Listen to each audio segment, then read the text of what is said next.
taste like Miller time. Celebrate responsibly. 2023 Miller Brewing Company, Milwaukee, Wisconsin.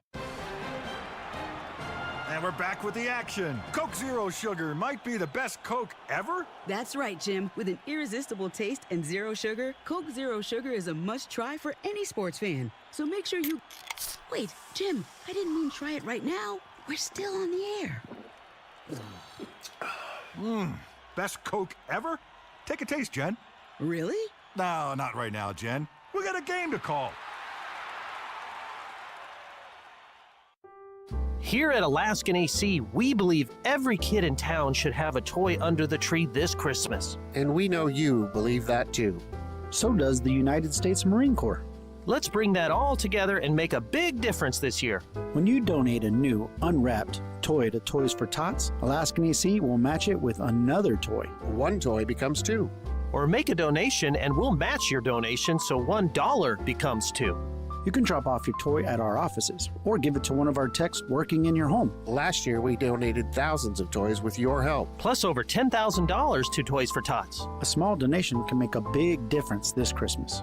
Make your donations before December 15th and we'll do the rest. We'll match every toy you donate. And match every dollar you donate. To make Christmas wonderful for every kid in town.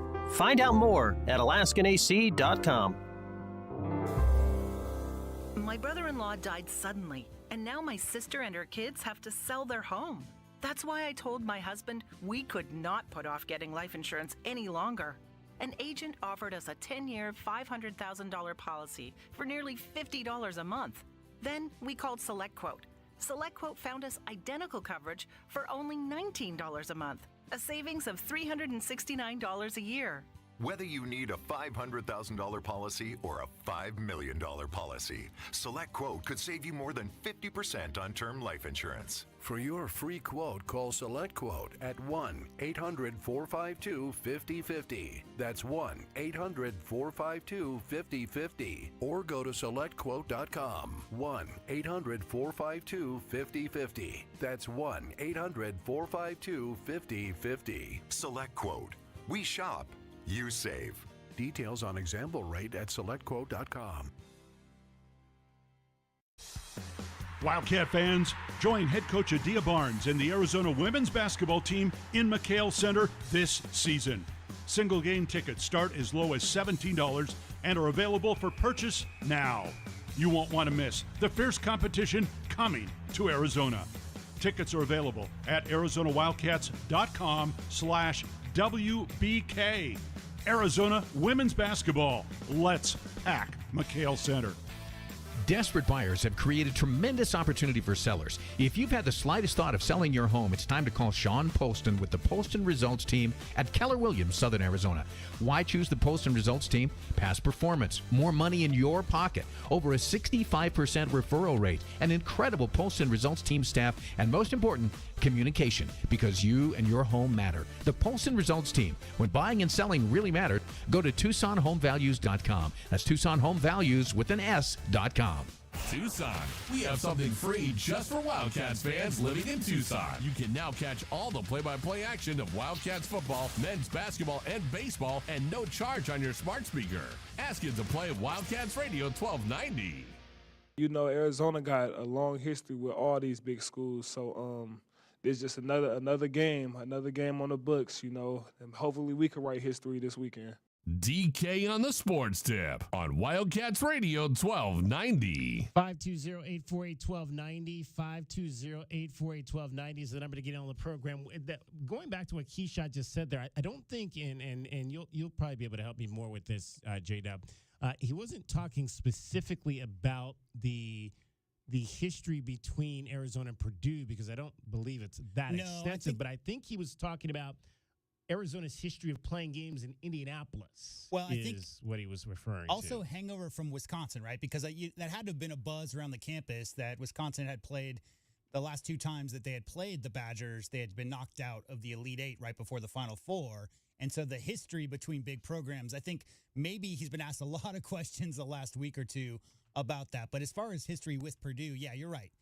It's not a ton with the Boilermakers as far as their, especially more recent basketball history. But talking about 1 versus 3, Now that's some Arizona basketball history right there. And I think they have, and I'll have to go back and check, but I think they have played a number of. Were either of those Final Fours in Indianapolis? I don't recall, but I think they may have played an important regional. I do believe they game played or two in Indianapolis too, and I thought that might have been part of the gist of the question that he was responding to there, in terms of how last week they had talked about the history of the Wisconsin series before that ground, and then it was this week that maybe they would have a conversation about the history of Arizona having played games in Indianapolis. Yeah, so 97. The title they won was in Indianapolis. Yeah, it was in Indy. So there you go. I think that was mostly what he was talking about there, in terms of obviously the one national championship in program history having come in that city in Indianapolis. Speaking of Keshad Johnson, why don't we give you our question of the day right now? And it's one we've been talking about all week long. So we're finally going to give you a chance to weigh in on this. And I apologize, I did not have the video stream active in that first segment. So if you were looking for us on one of our many video streams, that again, now we should be up and going on our 3 video streams. You can watch the program on Facebook Live, YouTube, as well as Twitter. At Twitter, we are at Wildcats1290. We've also got our poll, our question of the day up right now. And it goes back to, again, what we've been talking about. Where do you most want to see improvement from an individual Arizona Wildcats men's basketball player? And I'm going to give you 4 choices. I left out the most obvious choice, as I said I was going to do. The most obvious thing we want to see one guy do improvement-wise is Oumar Ballo shoot better free throws. He's shooting below 40% so far this season. And that's going to be, and we'll get more into this later today as well as tomorrow, the dynamic of Oumar Ballo late in the game and his lack of being able to make free throws versus the big man you're going to play in Zach Edey and his ability to make free throws at the end of the game. We'll dive more into that today and tomorrow on our Meridian Wealth Management Countdown to Tip-Off show. But your 4 choices today are these. And my main one was I want to see more free throws for Caleb Love. And JW, you alluded to, I believe, a comparison you have this season of Caleb Love to Alonzo Trier. No. What I meant was that it's been a minute. Obviously, Ben Mathurin was very good. But we're talking about 3-level scorers and guys who come here who have a depth outside shot from beyond the 3-point line, mid-range game, and can get and finish at the cup. And I just said no disrespect to Mr. Akinjo and guys like that who have been scorers here in the backcourt since then. But I feel like, Ben Mathurin, Alonzo Trier, those are the guys more recently who've had that 3-level ability. Well, Mathurin obviously a bigger guy. Trier probably more along the lines of the same size guard wise of a Caleb Love. So I went back and looked at Alonzo Trier's numbers. He averaged 6 free throws per ball game during his career here at the University of Arizona. Love has averaged 4 for his college career. So I said maybe, I said I'd maybe like to see a 6 to 10. So again, I think 6, and when you're talking, because obviously every time you're not going to get fouled every time you drive to the basket. So, but more drives to the basketball is going to give you an opportunity to get to the line a little bit more. So, 2 more per game on the minimum side. Maybe 4 would be nice. That's kind of where I'll fall with that in terms of how many more free throws per game I'd like to see Caleb Love shoot for this offense. The other choices are, and this was J-Dub's choice, he'd like to see more straight-line drives by Pelle Larsson, who we had a chance to talk to yesterday. And if you missed that interview with Pelle Larsson, head on over to our website, WildcatsRadio1290.com. You can find that interview there where we got the chance to chuck it up with Pelle on a number of things. Great young man. We'll also have that interview for you again tomorrow morning on the Meridian Wealth Management pregame show. More drives by Pelle Larsson. I just think with this group in his senior year, I think I've always felt, everybody can see how strong Pelle Larsson is, right? I mean, he's just a very physical basketball player. And with this group they have, especially, you mentioned Caleb Love, but Kylan Boswell as well. You talk about KJ Lewis, those guys on the perimeter. There's a lot of options in the backcourt as far as scoring ability on this team. And so the defense is going to be shifting constantly on the perimeter as they move the ball around, pick and rolls and whatnot in that flow motion. So I think Pella is such a strong straight line driver when he charges, when he drives the closeout. A lot of quick closeouts in those scramble situations. And I think because of his size and stature, he's just one of the guys, obviously along with Keyshawn Johnson, who's got the best ability to finish at the rim over big guys. So I think it puts so much pressure on the defense when Pella is aggressive. And again, not looking to drive all the time, but taking what the defense gives you. And in those situations where there's a scramble going on and that baseline especially is open, I love Pella Larson when he gets by the first line of defense and can challenge bigs at the rim on the baseline. I just think it puts so much extra pressure on the defense and it opens everything up for everybody else. So you've got those two. You've got more drives by Pella. You've got more free throws for Caleb Love. The third one is another one that comes from my list, and that is more made three-point field goals for Keyshawn Johnson. Now, again, Keyshawn was not really considered to be much of a three-point shooter during his time at San Diego State. He has, however, taken more three-point shots for this particular team. In fact, he's averaging 3 per ball game, which if you look at his career across the board at San Diego State, he averaged 1 3-point shot per ball game. So he's taking about 2 more 3-point shots this year as a Wildcat than he did throughout his career at San Diego State. He's shooting at a 29% clip. At San Diego State, he was at 25%. So it's a better shooting percentage than he had there. But again, I think where I want to see improvement is if you're going to be a guy that shoots 3-point shots, let's get that percentage closer to 35. Now, am I going to say he needs to shoot 35? Would I settle for 32? I'd settle for 32. Just get it above 30%. I think if you can be a big man that shoots over 30% 3-point shots, I would be happy with that. Yeah, no doubt. I mean, I think his stroke is really nice. I like that everybody on this team, let's preface this poll today by saying everybody to a man on this team, in my eyes, is just taking what the defense is giving them and playing within the offense, right? And so when the coaching staff gives somebody who's playing the power forward, DK, the green light to take an open shot from 3, it goes back to that Stanford Colin Boswell situation from last year. He got pulled from the game because he did not take an open shot as the best shooter on the team last year. Keyshawn is not the best shooter on this year's team. However, if you have an open look like that, if defenses are going to give that, they have to pick a poison, right? It's Ballo's going to do damage. Obviously, Boswell's going to go crazy. Caleb Love's going to do things. Everybody on this team is a threat. So when Keyshawn Johnson shoots and shoots well, that just means that the bigs have to come out and meet him at the 3-point line, which just opens up the mid-range and at the rim. So, I mean, you have to take that shot.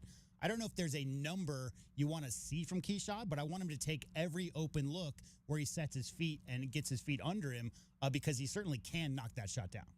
And then the last one is going to be, I gave the last one. I was kind of looking for a fourth because I like to have 4 choices for you. Does it have to do with facial hair from anybody on the bench? No, It doesn't have to do. No.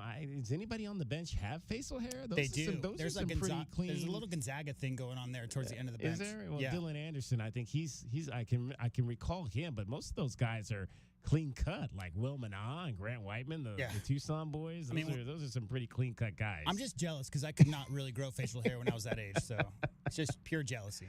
So the third one is Jaden Bradley, and I think I'd like to see Jaden Bradley maybe pick off a few more balls. He's got such length. Yeah. He's got arms. I think he could be a little bit more of a force defensively for this team. And I was kind of looking for maybe a defensive one since the other 3 were offensive laden. Yeah. And this team is going to really, defense is one of the things they do better or do well. So I'd like to see maybe a few more steals from Jaden Bradley. I'll predict this. You ready? I think it's still kind of figuring everybody out time. I think that they still have only played together now for less than 10 games, right?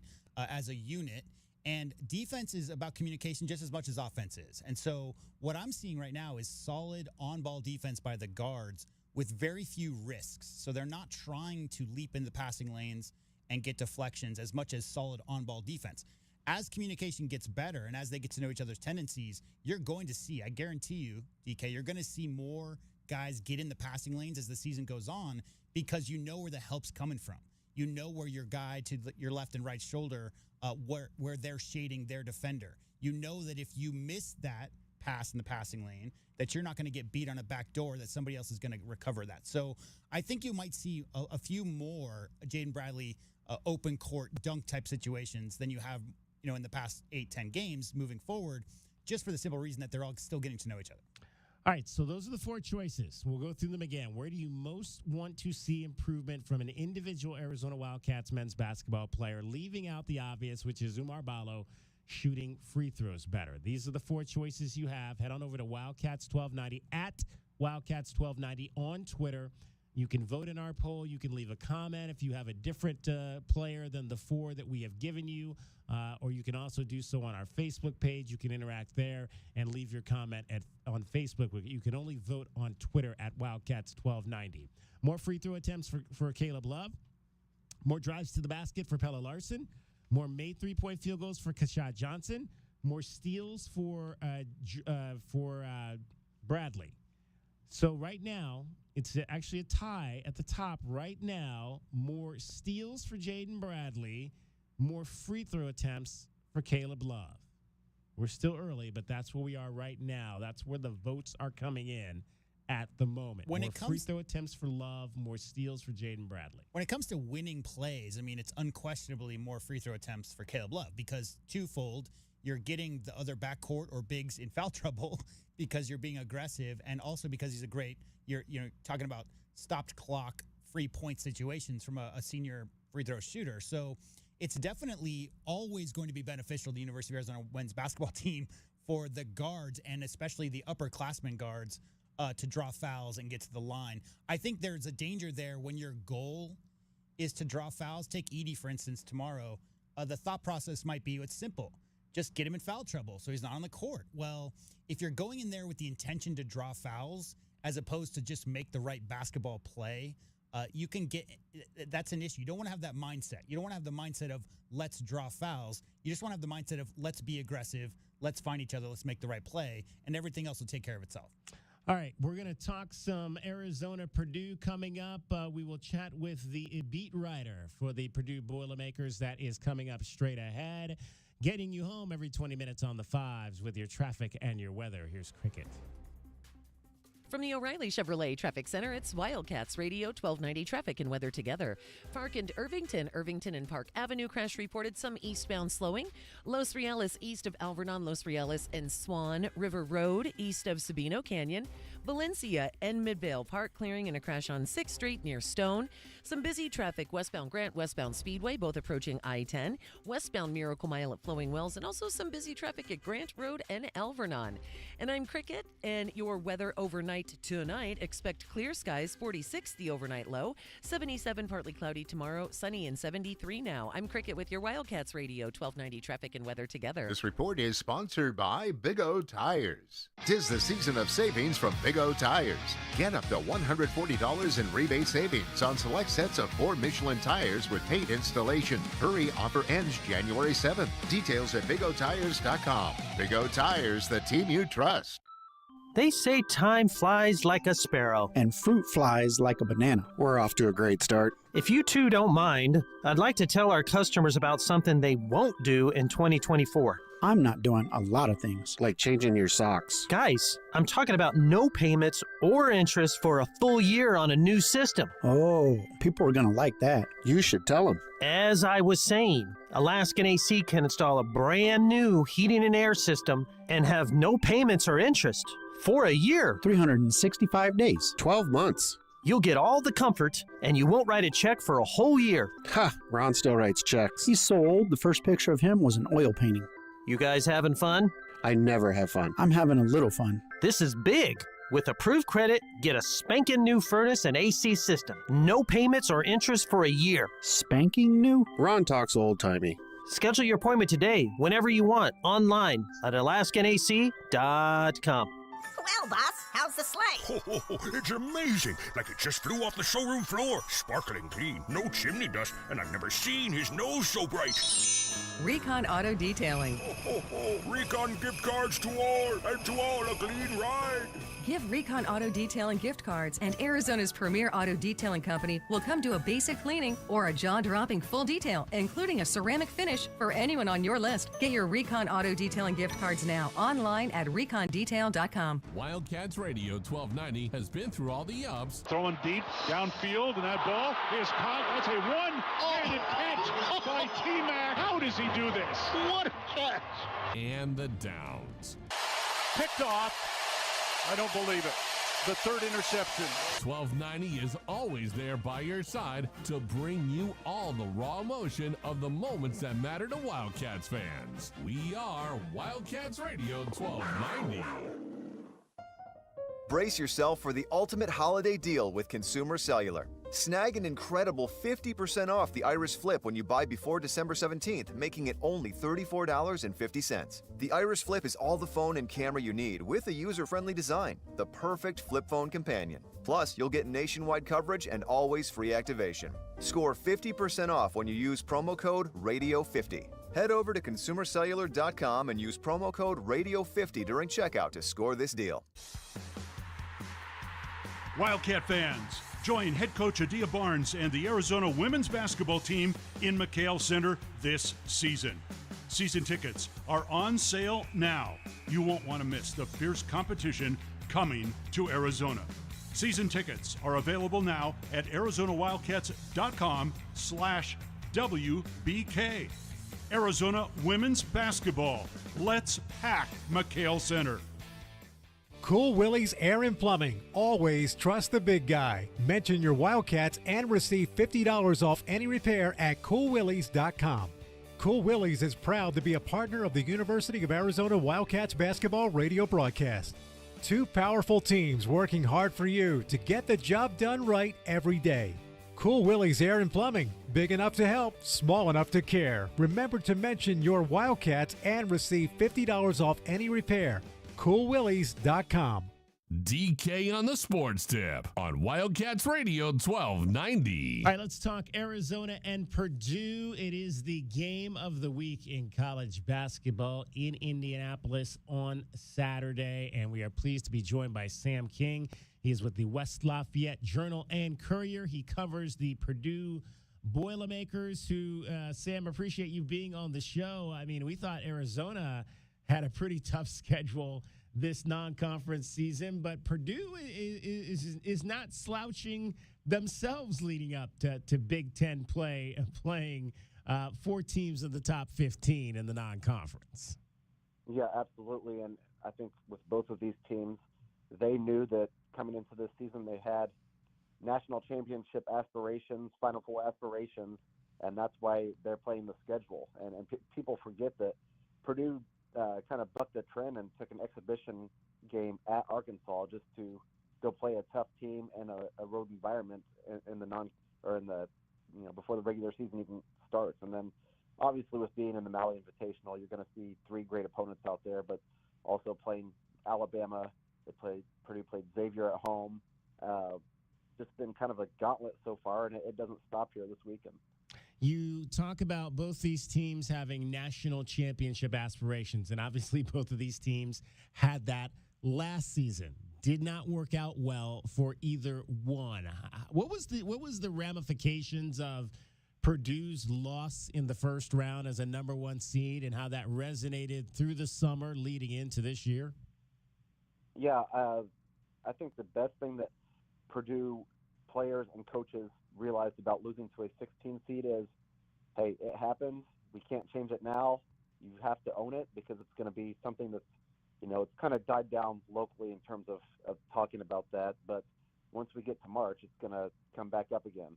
The players just have to own that happened and make something, kind of right or wrong this season, because most of the same players that were on the floor that night are back this season. So obviously an embarrassing moment, but maybe something you can learn from. And the reality was that was just kind of an anomaly of a game where a team that had no size decided to play 3 or 4 guys in the paint and dare Purdue to hit 3-pointers, and it was a day where Purdue couldn't hit open shots.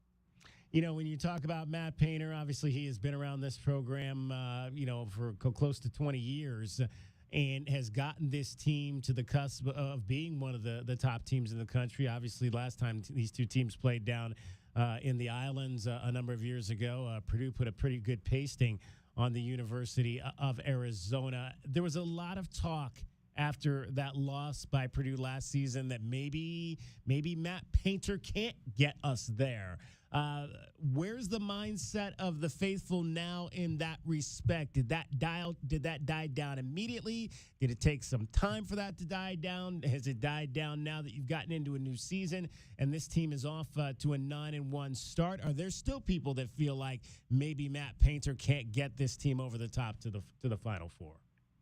Yeah, every fan base probably has this, but there's a belief because the team's been to the Elite Eight under him a couple times, got to the Sweet 16 a few times, won Big Ten championships, National Coach of the Year, all of this stuff that is great, National Player of the Year, but fans want to see a Final Four. It hasn't happened at Purdue since 1980, which is, baffling when you think of the basketball history and the consistent success that the program has had.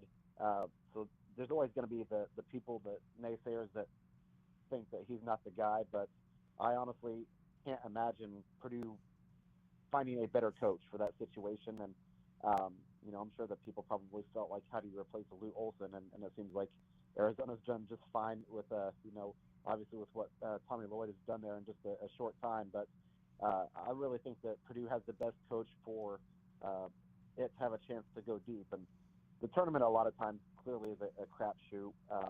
There's upsets every single year. Is it embarrassing to lose to double-digit seeds in the first round? Yeah, I'm sure it is. But you also have to realize that there was a process to get to be a number one seed last year. There's a reason that, these two teams playing this weekend are ranked first and third. He knows what he's doing. He knows how to recruit. And then I think that maybe some of that's died down with the recruiting class he's hauled in for next year, because it's really good, and it's I think it's 5 players that are all highly touted, but also Purdue's always kind of in a place that develops players. Nobody wanted Zach Edey when he came to Purdue, and he's going to likely be a back-to-back National Player of the Year. So if you look at it from that perspective, Purdue's done a great job of developing players, and now it seems like it's at the point where, because of what it's done, it can go out and get some top-end recruits. Yeah, Sam, you mentioned the naysayers potentially among the fan base.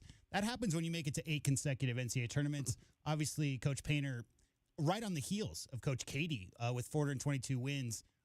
Purdue's number one all-time, obviously, Mr. Cady, 512. What I wanted to ask about is the seniors. Obviously, it's a very deep senior-led team. Both of these teams led by seniors. 4 of the top 8 minutes per game for the Boilermakers this year are seniors. Just speak, if you could. We know all about Zach Edey, and we'll get into that even more. But if you could talk maybe about Jones, Gillis, Morton, those kind of guys, and how big they've been to that rebound after the early loss last year in March, and how important it is to have that senior leadership on this year's team. Yeah, and you kind of hit the nail on the head. I think both of these teams are very similar in a lot of ways, which is why this game is so intriguing. But Purdue had most of its roster come back. Lance Jones is a grad transfer who replaced David Jenkins, who was a grad transfer last season and was supposed to fill kind of the same role, and has probably done that and done it a little bit better so far. But he's a guy that's going to be a lockdown defender on the perimeter and hit threes and just kind of be a scorer. He's had some big games already scoring, and he adds a lot just in terms of having started a lot of games at Southern Illinois. But, I think the biggest reason this team is having success right now is 2 of those guys you mentioned, Mason Gillis and Ethan Morton. They were team captains last year, and they were starters last year, and they are coming off the bench and giving you 6 to 12 minutes a game. And they didn't complain about it. They, understood the situation. Like, hey, listen, we've got a really deep, good team here, and you have to maybe, check yourself and respect that the best thing for this team is for you to come off the bench and just supply, whatever it is. Defense, rebounding. Neither one of them are going to go out and score 30 points in a game, but they can hit an open shot. Just doing those little role things that it takes for really good teams to be successful, because you've got to have those guys that are all, like in unison, bought in and committed, and I think that's what Purdue has right now. Yeah, that's why to me this is such an exciting game because they're both led by seniors. Obviously, Arizona, 4 of the top 5 players for Arizona are all seniors in minutes played. At the same time, it might be the 2 sophomore guards who are the most impressive. So Kylan Boswell, only 18 and a half years old, is doing all kinds of different things for Arizona this year. But I want to know about Braden Smith. What can you tell us about the sophomore who seems to be filling up the stat sheet night in, night out? Yeah, and I just actually I've written about Braden Smith a lot because he's just doing things that I haven't seen in a long time. But the biggest difference from last year, where he started every game at points, he was maybe more of a facilitator. And last year, they wanted him to shoot more. The coaches were on him. Hey, you need to take open shots. You need to be aggressive and look for your shot. But he was a freshman playing on a veteran team, and I think that he realized maybe I should just defer to Zach Edey. He's 7'4". Let me throw the ball in there, and good things usually happen. This year, Braden Smith has been much more aggressive, looking for his shot. If you give him an open three, you're asking for trouble. He's shooting 50% from beyond the arc. He's very good at getting to the bucket and either laying it up or, depending how the defense adjusts, he just can kind of lob it up in the air, and Zach Edey's going to go get it. But he's averaging, I think, 3.5 or 4 more shots per game this year than he did last year.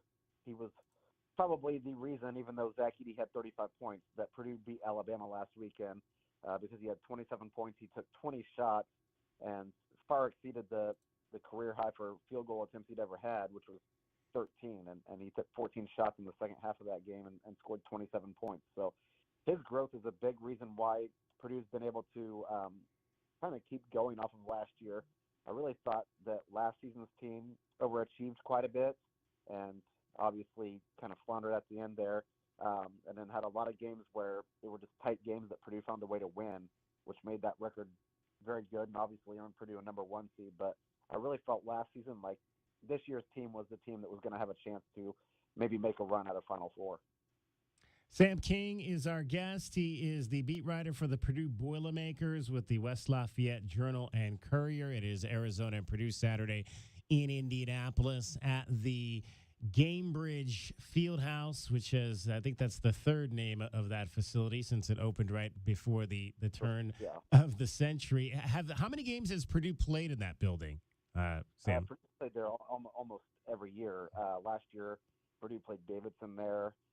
Before that, there was an event called the Crossroads Classic, which had Butler, Notre Dame, Purdue, and Indiana in it. And Purdue and Indiana would flip-flop opponents each year. So one year Notre Dame would play Purdue, the next year Butler would play Purdue, and then go back. So you had that. And Purdue always tries to play a neutral court game in Indianapolis because it's a huge, obvious recruiting base for a team that's, 45, 50 minutes away from downtown Indianapolis. And so, yeah, quite a bit of games in the home of the Indiana Pacers for Purdue. So it'll be a true home court advantage for sure. It's sold out, and I would imagine that most of those fans will be wearing Purdue colors. But next year, this game is in Las Vegas, and I would, highly imagine it will be flip-flopped. Let's talk about the elephant in the room. And not to use that disparagingly. He's 7'4". His name is Zach Edey. When people ask you that, of course, this guy is 7'4", he can play basketball. What do you say to them about why he is so good? People who say that, I don't think they're watching, and also don't understand that this is a guy who didn't really pick up basketball until he was, 14, 15 years old. So he's really still getting to the point where, experience-wise, most kids are when they enter high school, just in the terms of years he's played organized basketball. Grew up a hockey player and a baseball player in Canada, and everybody kind of tried to push him towards basketball because of how big he was, but he just, didn't want to go that route. And then when he did, it turned out that was probably the right decision. But there's a lot of tall players who aren't very good basketball players. The guy, I just left Purdue's practice a couple hours ago, and everybody else had left. And Zach Edey is still out there working on post moves, working on, turn, hook shots, all kinds of things. Really good free throw shooter. Is his best asset out of all of the great things he does is he draws a lot of fouls, which a lot of times you can tell if the other team's bigs that way. But Arizona, to its advantage, probably has some more guys that he can throw. So I'm definitely intrigued with how they defend Edey on Saturday. But yeah, the guy has worked relentlessly on his game, and every year there's been a new thing that people have said he can't do, and he goes out and does it. And now people say his game doesn't translate to the NBA. Well, it doesn't have to right now. Right now he's a college basketball player, and he's been the most dominant player I've seen in quite some time. So he's more than just a tall guy. The way he can move, the way he's improved his game year in and year out, and obviously last year the numbers he put up, I foolishly said, well, he won't be National Player of the Year again coming back, and here he is, and he's putting up even better numbers after a year where he was the best player in college basketball. So I think he's definitely much more than just a tall guy. He's a guy that's going to work hard and do everything he can to help his team win. And if that means he has to score 15 points, he'll go out and score 15 points. If he has to go out and score 35, well, he's done that quite a bit too. So you mentioned you're interested to see how the U of A is going to guard him on Saturday. We are as well. Last Saturday, Coach Tommy Lloyd surprised the Badgers by not doubling the post on a lot of the Wisconsin post-ups, and that kind of was something that they were not expecting. Number one, when was the last time that Zach Edey was not doubled when he caught the ball in the post? And number two, I understand that there's a lot of high pick-and-roll action for Mr. Edey where he'll catch on the move. What percentage would you give if you had to pick something between those two options? How often is it that the big man is posting up with his 7'4", 328-pound frame, and how often is it that he's rolling to the basket with those touches? I think it's probably even, and it's probably goes by circumstance. But to answer your first question, Michigan State did not double Edey last year. They tried to guard him one-on-one with Matty Sissoko, and Zach Edey scored 38 points and had the game winner with 2 seconds left. So that's not the formula. If that's what Arizona is thinking, I would not think. But yeah, he and Braden Smith are an excellent two-man game. You'll see him come out high instead of screen a lot of times, and as I mentioned earlier, Braden Smith will go to the basket and shoot a layup if you give it to him. If not, Edey will turn and dive to the basket, and it's a lot of times an easy lob and dunk. So you can do a lot of different things with them. I see Purdue every day, and I think it's probably pretty even with how they play that, and obviously it depends too what the other team does. Does the other team score and force you to take the ball out of bounds? Does the other team press you? Things like that. So, but yeah, I would say that you'll see a good mix of both of those. Well, Sam, I tried to ask Tommy Lloyd what he had told Oumar Ballo about defending Zach Edey, and he said, we have a plan, and I'm not telling you what that is. So we don't know either how they're going to try to defend this guy, Zach Edey, tomorrow. I'll tell you what, though, I would have loved to have seen a 7-foot hockey player. That would have been something to see if we could have ever gotten him out there being a big-time hockey game. I don't know how far he took that, but that would have been fun to watch. I know that game last weekend must have been a joy for him to go home and beat Alabama. Yeah, and he had a lot of friends and family there who had never actually seen him play basketball, because when he left to go to IMG Academy, they had known him as a baseball player. They had known him as a hockey player, and this was the first chance to really see him play basketball, and he definitely showed out. And he's a guy that people may not know this. He wears Canadian maple leaf on the inside of his jersey over his heart every game. So it was definitely like heartwarming for him to go home, see a lot of his friends and family who haven't seen him play, and then also just to get to play a game in Canada when you're basically right now a Canadian hero and you're on the Canada national team. So yeah, it was a cool experience for him for sure. Sam, we appreciate you joining us. Thanks so much. Oh, thank you very much, guys. Sam King, the beat writer for the Purdue Boilermakers from the West Lafayette Journal and Courier. Coming up in the 4 o'clock hour, we're going to talk to Cindy Brunson from the Pac-12 Network. She called Arizona women's basketball's game against Texas this past week. She'll call the game Sunday against Arizona State. We'll get her thoughts on the situation involving Maya Nnaji. This is DK on the Sports Tip. I'm David Kelly. You're listening to Wildcats Radio 1290. From the O'Reilly Chevrolet Traffic Center, it's Wildcats Radio 1290 Traffic and Weather together. Some busy traffic westbound Grant, westbound Speedway, both approaching I-10. Ajo Way westbound at Mission and also northbound 6th Avenue at I-10 for some backups. Also busy traffic for Main and Speedway. Collisions that are clearing at Irvington and Park Avenue, 6th Street near Stone Avenue, Valencia and Midvale Park, also River Road east of Sabino Canyon.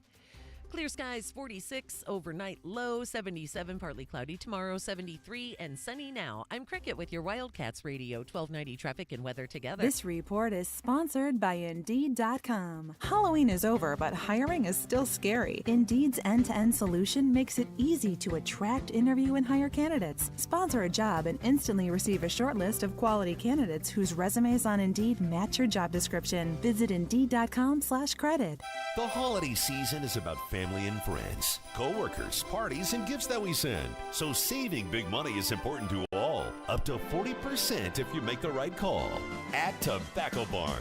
This holiday season, remember, you can save up to 40% on all your favorite tobacco products at Tobacco Barn. Plus, up to $20 in city and state sales tax because they're on the reservation. And save up to $3 with a coupon at TobaccoBarnTucson.com. Hey, even Santa likes saving big money at Tobacco Barn. Ho, ho, ho. Miss Claus loves it here. So save up to 40% on your favorite tobacco products. Save up to $20 in state sales tax. Pay no city sales tax. And save up to $3 with a coupon at TobaccoBarnTucson.com.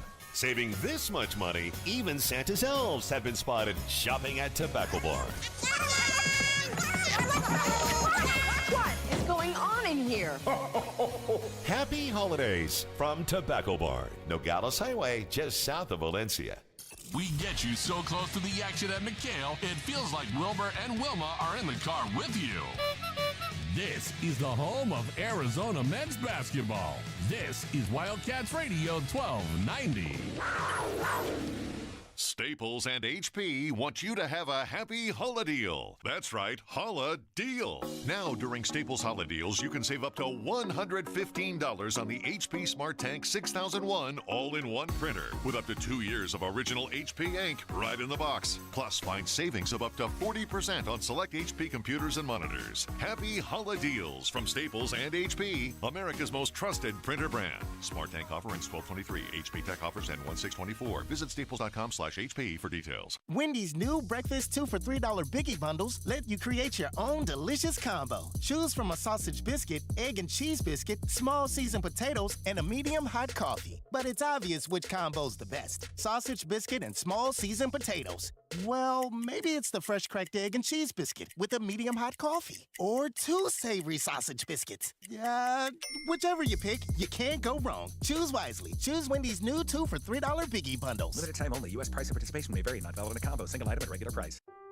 Here at Alaskan AC, we believe every kid in town should have a toy under the tree this Christmas. And we know you believe that too. So does the United States Marine Corps. Let's bring that all together and make a big difference this year. When you donate a new, unwrapped toy to Toys for Tots, Alaskan AC will match it with another toy. 1 toy becomes 2. Or make a donation and we'll match your donation so $1 becomes 2. You can drop off your toy at our offices or give it to one of our techs working in your home. Last year, we donated thousands of toys with your help. Plus over $10,000 to Toys for Tots. A small donation can make a big difference this Christmas. Make your donations before December 15th and we'll do the rest. We'll match every toy you donate. And match every dollar you donate. To make Christmas wonderful for every kid in town. Find out more at AlaskanAC.com. It's no contest, Tucson. You're listening to the home of the Arizona Wildcats. That's why 1290 runs this town. This is the one and only home of your Arizona Wildcats. And you know this, man! We are Wildcats Radio 1290. KCUB Tucson, a Cumulus media station. The Wildcats Radio 1290 studios are brought to you by Casino del Sol, Soul Sports, Bet Easy, Win Big, Bet Local. Your home for Arizona football play-by-play is Wildcats Radio 1290. Live from the CNWT. From the what? Central Northwest Tucson, duh. It's DK on the Sports Tip with your host, David Kelly. Radio. Just when I thought I was out, They drug me back in. Featuring J.W. Madden. Don't tell me about flip-flops, man. I'm a native. And Cricket getting you home with traffic and weather. Camp on Melt Lemon, not in the left lane on the freeway. Here we go! And now, a man who has not one, but 3 first names. David Scott Kelly. Hour number 2 of the program on this Friday, taking you into the weekend before Christmas. Get that shopping done. You do still have 2 Saturdays, a Sunday, and then maybe a short Sunday to get all the gifts bought, to put underneath the Christmas tree.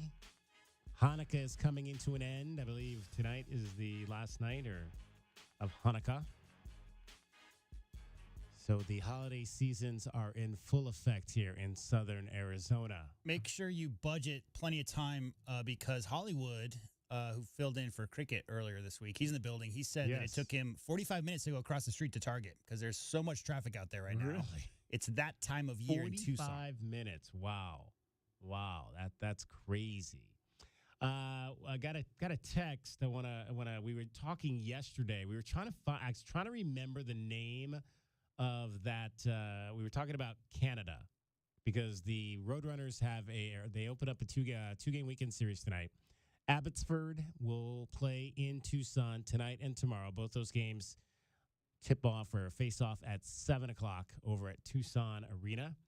And Cricket had never been to Canada. I've been to Canada. JW have or have not been to Canada? Yeah, several times, but always on the east side. East side. Never been to the west side of Canada. Montreal, Quebec, that whole area, yeah. Okay. Great Lakes. So I was trying to remember the name. So I went to Victoria. A few years ago, we went up to Seattle to see the Indians play and the Mariners, and we took not the trolley, the steamboat, whatever they call it, the ferry. Thank you, the ferry over to Victoria, British Columbia, and just kind of hung around, walked around, took a tour, all that kind of stuff. Drank some Canadian beer, the fun kind of thing that we like to do when we go to places like that. And there was a statue, and the gentleman's name was Terry Fox. It was the Terry Fox story.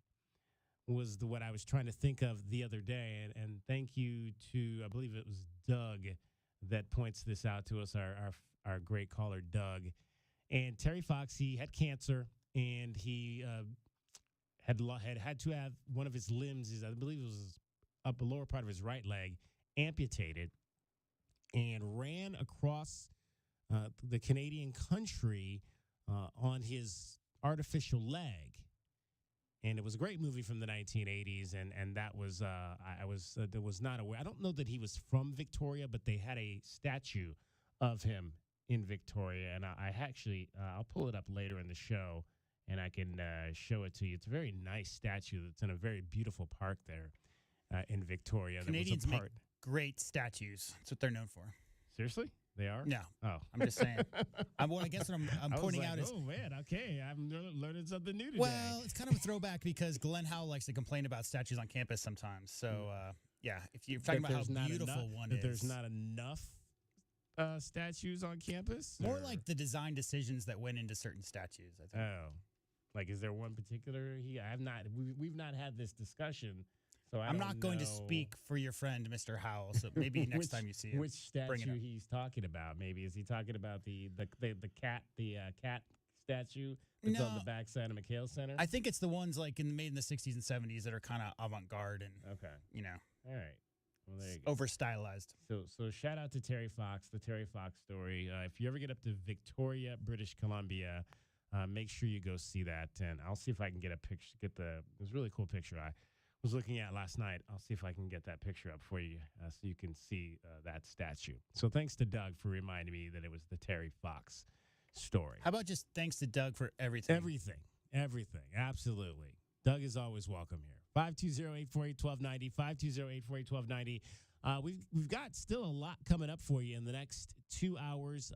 We've been talking about Maya Naji. In fact, if you weren't with us in the first hour, Maya Naji has stepped away from the University of Arizona women's basketball program to focus on her studies to become a doctor. She's in an accelerated medical school program medical education program that allows students to get their medical degrees in as short as 7 years. And it's just apparently that program is a very demanding program, and she's made the decision not to play college basketball anymore and to focus on her studies. And so the Wildcats as a team, this is something that they're going to have to deal with. They've already been dealing with a short roster to begin with the injury to Montea Dew to start the season, and now you're going to be without Maya Naji. And so Erin Tack has come over from the track team to try to help bolster the roster. She was a young lady that's from up in the Seattle area who had played, actually she may, I believe, be from the Walla Walla area, close to where Tommy Lloyd is from, Kelso, actually, Washington. She'd come over from the track team, played basketball in high school, had an injury, a knee injury, so kind of began focusing on her track career. She's a javelin thrower for Fred Harvey's program. So she come over to the basketball team, but then she got hurt early on, so she's just coming back from injuries. So just a short bench, once again, that Adia Barnes is going to have to be dealing with for the remainder of this season, and it does not get any easier. You've got Arizona State on the road this Sunday to open up Pac-12 play, and then you've got to play a very good Gonzaga team next Wednesday afternoon up in Phoenix. So they'll have back-to-back games in Phoenix coming up for the ladies. It's so tough because you think about the first ever Final Four trip, right? And the cachet that gives you as a head coach. You can get into a lot more living rooms, right? You can get to maybe a higher echelon of recruit than you might have not been able to before that trip. And then all of a sudden you have a situation where you have too many players, DK, and you have a lot of players transfer because they're not happy with their playing time situation.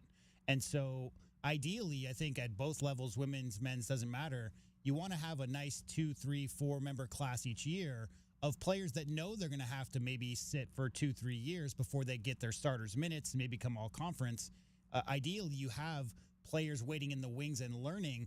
That Calipari thing of having 5 starters every year out of high school on your roster and having to make all those, for lack of a better term, egos happy in that whole system.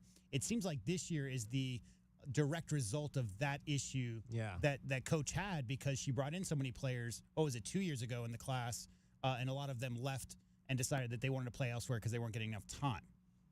Yeah, and it's unfortunate. It's what coaches are dealing with in a number of sports. We heard when we talked to Mary Murphy, and she was talking about just the number of quarterbacks who are in the portal. I mean, even starting quarterbacks have gone into the portal. Dylan, the quarterback from Oklahoma. How about the guy who just won the Heisman? Yeah, Jaden Daniels. Yeah, he didn't start out at LSU. He didn't start at LSU. No. And the starting quarterback for Ohio State. Right. In the portal. Just to find a better opportunity to maximize the NIL. It is becoming, again, the wild, wild west out there. And so these coaches have a lot to try to do to keep players happy, satisfied, and on their rosters. And I just think I think this is what it's going to be. Again, Sean Miller kind of recognized it early. You got to re-recruit your team every year. You got to re-recruit your whole team every year, whether that's the guys on your roster or the guys that aren't on your roster. And it's tough because, again, for Adia, the principles of her program are built on defense. Yeah. And you just cannot teach a team to play defense if you're turning over the roster every single season. No, and there's so much. And that was one of the reasons why she decided to try to stay and go young with this team so that they would be able to play and they would want to stay. There is so much communication on defense. I don't think people who haven't either played basketball or know the ins and outs of how that works, but you really have to understand the tendencies clearly of where somebody likes to catch the ball on offense, their shooting pocket, for instance, KYP, bounce pass, chest pass, whatever. But on defense, DK, it's all about communication the entire way up and down the court. And so if you have a lot of new players, freshmen, maybe don't understand the speed of the game, it's so much harder in that system to incorporate players to all be on the same page that you need to get to a Final Four run like they had that one year. How many players on that team, DK, had been here for 4 or 5 Yeah, years. well, most of them played All together. of them. The core played together for 3 seasons. Right. Yeah. So, they had been in that system for a long time, and it takes time, number one, to understand the principles of the system, and number two, to understand who you're playing with and what their tendencies are as well. Exactly. 520-848-1290, 520-848-1290. So we'll talk to We'll talk some women's basketball with Cindy Brunson coming up here in this hour from the Pac-12 Network. Also, we're going to chat with Corey Williams in the 5 o'clock hour, the Arizona basketball great and ESPN college basketball analyst. We'll get you set for more of the game tomorrow, Wildcats and the Purdue Boilermakers. Did you realize that there are 2 major events going on in downtown Indianapolis at the same time? Not only is Arizona going to be playing Purdue, but there's a football game tomorrow in Indianapolis as well. The Steelers and the Colts are going to be playing right next door at the same time. That is going to be a logistical nightmare in downtown Indianapolis if you're trying to get to one of those 2 events tomorrow. And I believe they both start at 2:30 our time, which is I believe there is Indiana is Central, so that would be 3:30. It's 2 hour difference, yeah. Oh, is it 2 hours there? Yeah, now? it's Are they 2 hours. Eastern? It's 6:13 there right now. So it would be 4:30 that Eastern time then. I only think, you talk about logistical nightmare. I feel like that's a scheduling issue, and somebody dropped the ball, right? It didn't have to be that way. Because I don't think that game got flexed. That NFL game got flexed to tomorrow.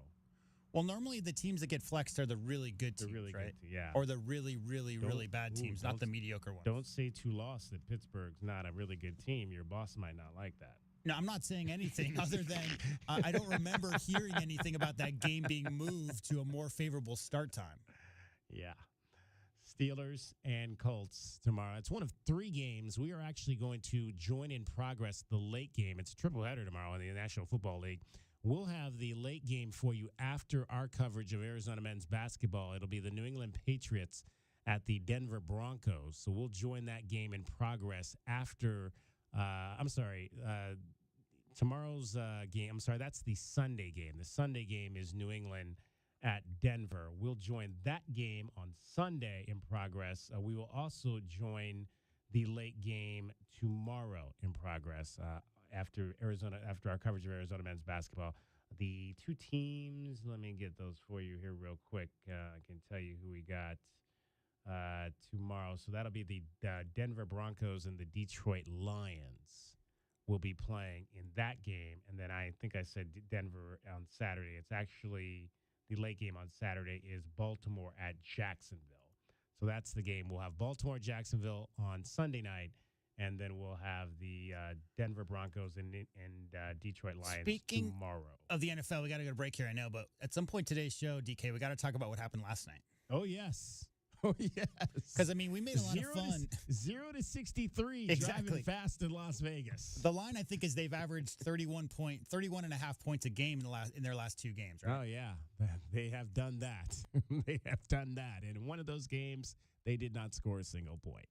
We'll get to a fabulous night for U of A grad Antonio Pierce and his Las Vegas Raiders straight ahead. Getting you home every 20 minutes on the 5s with your traffic and your weather is Cricket.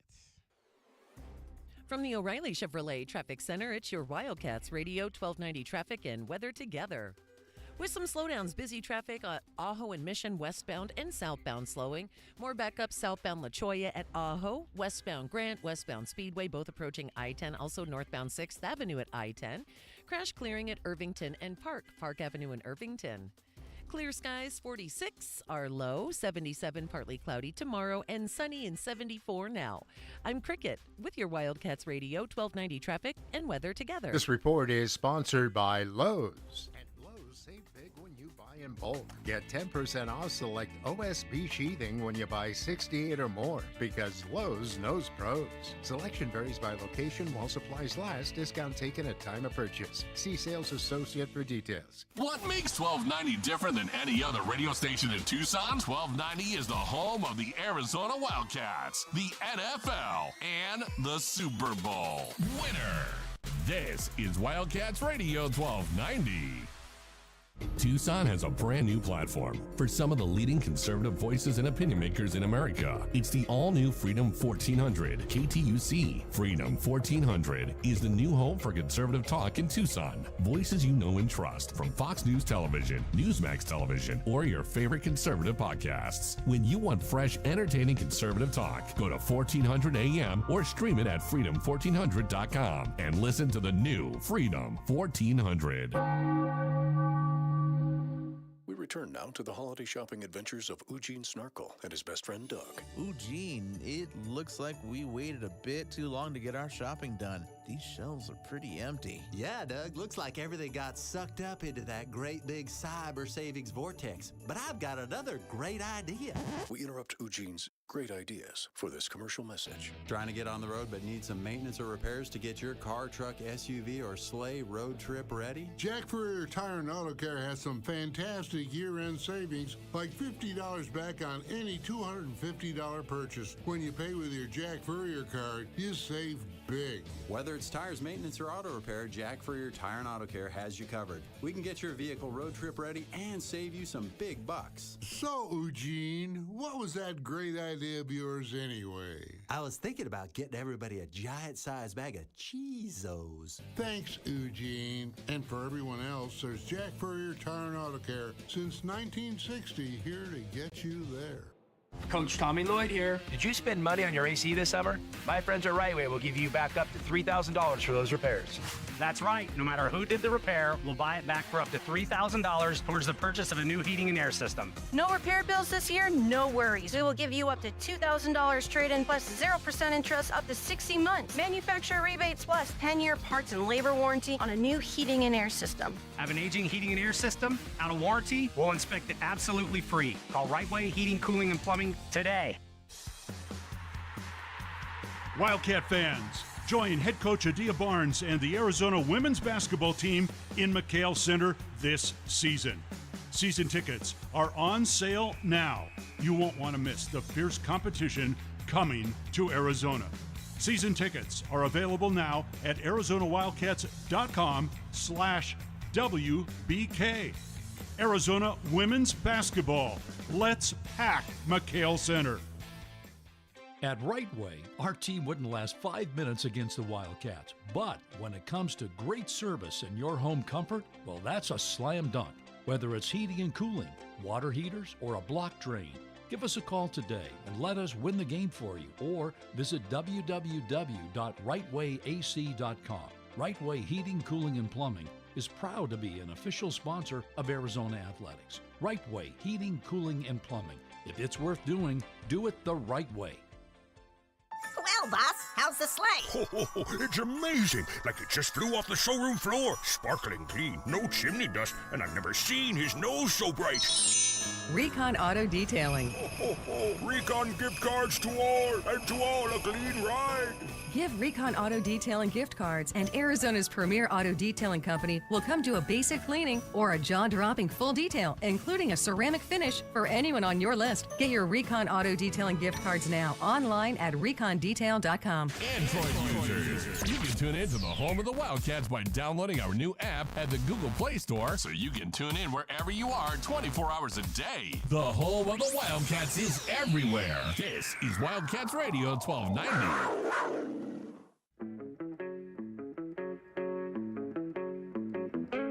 DK on the Sports Tip on Wildcats Radio 1290.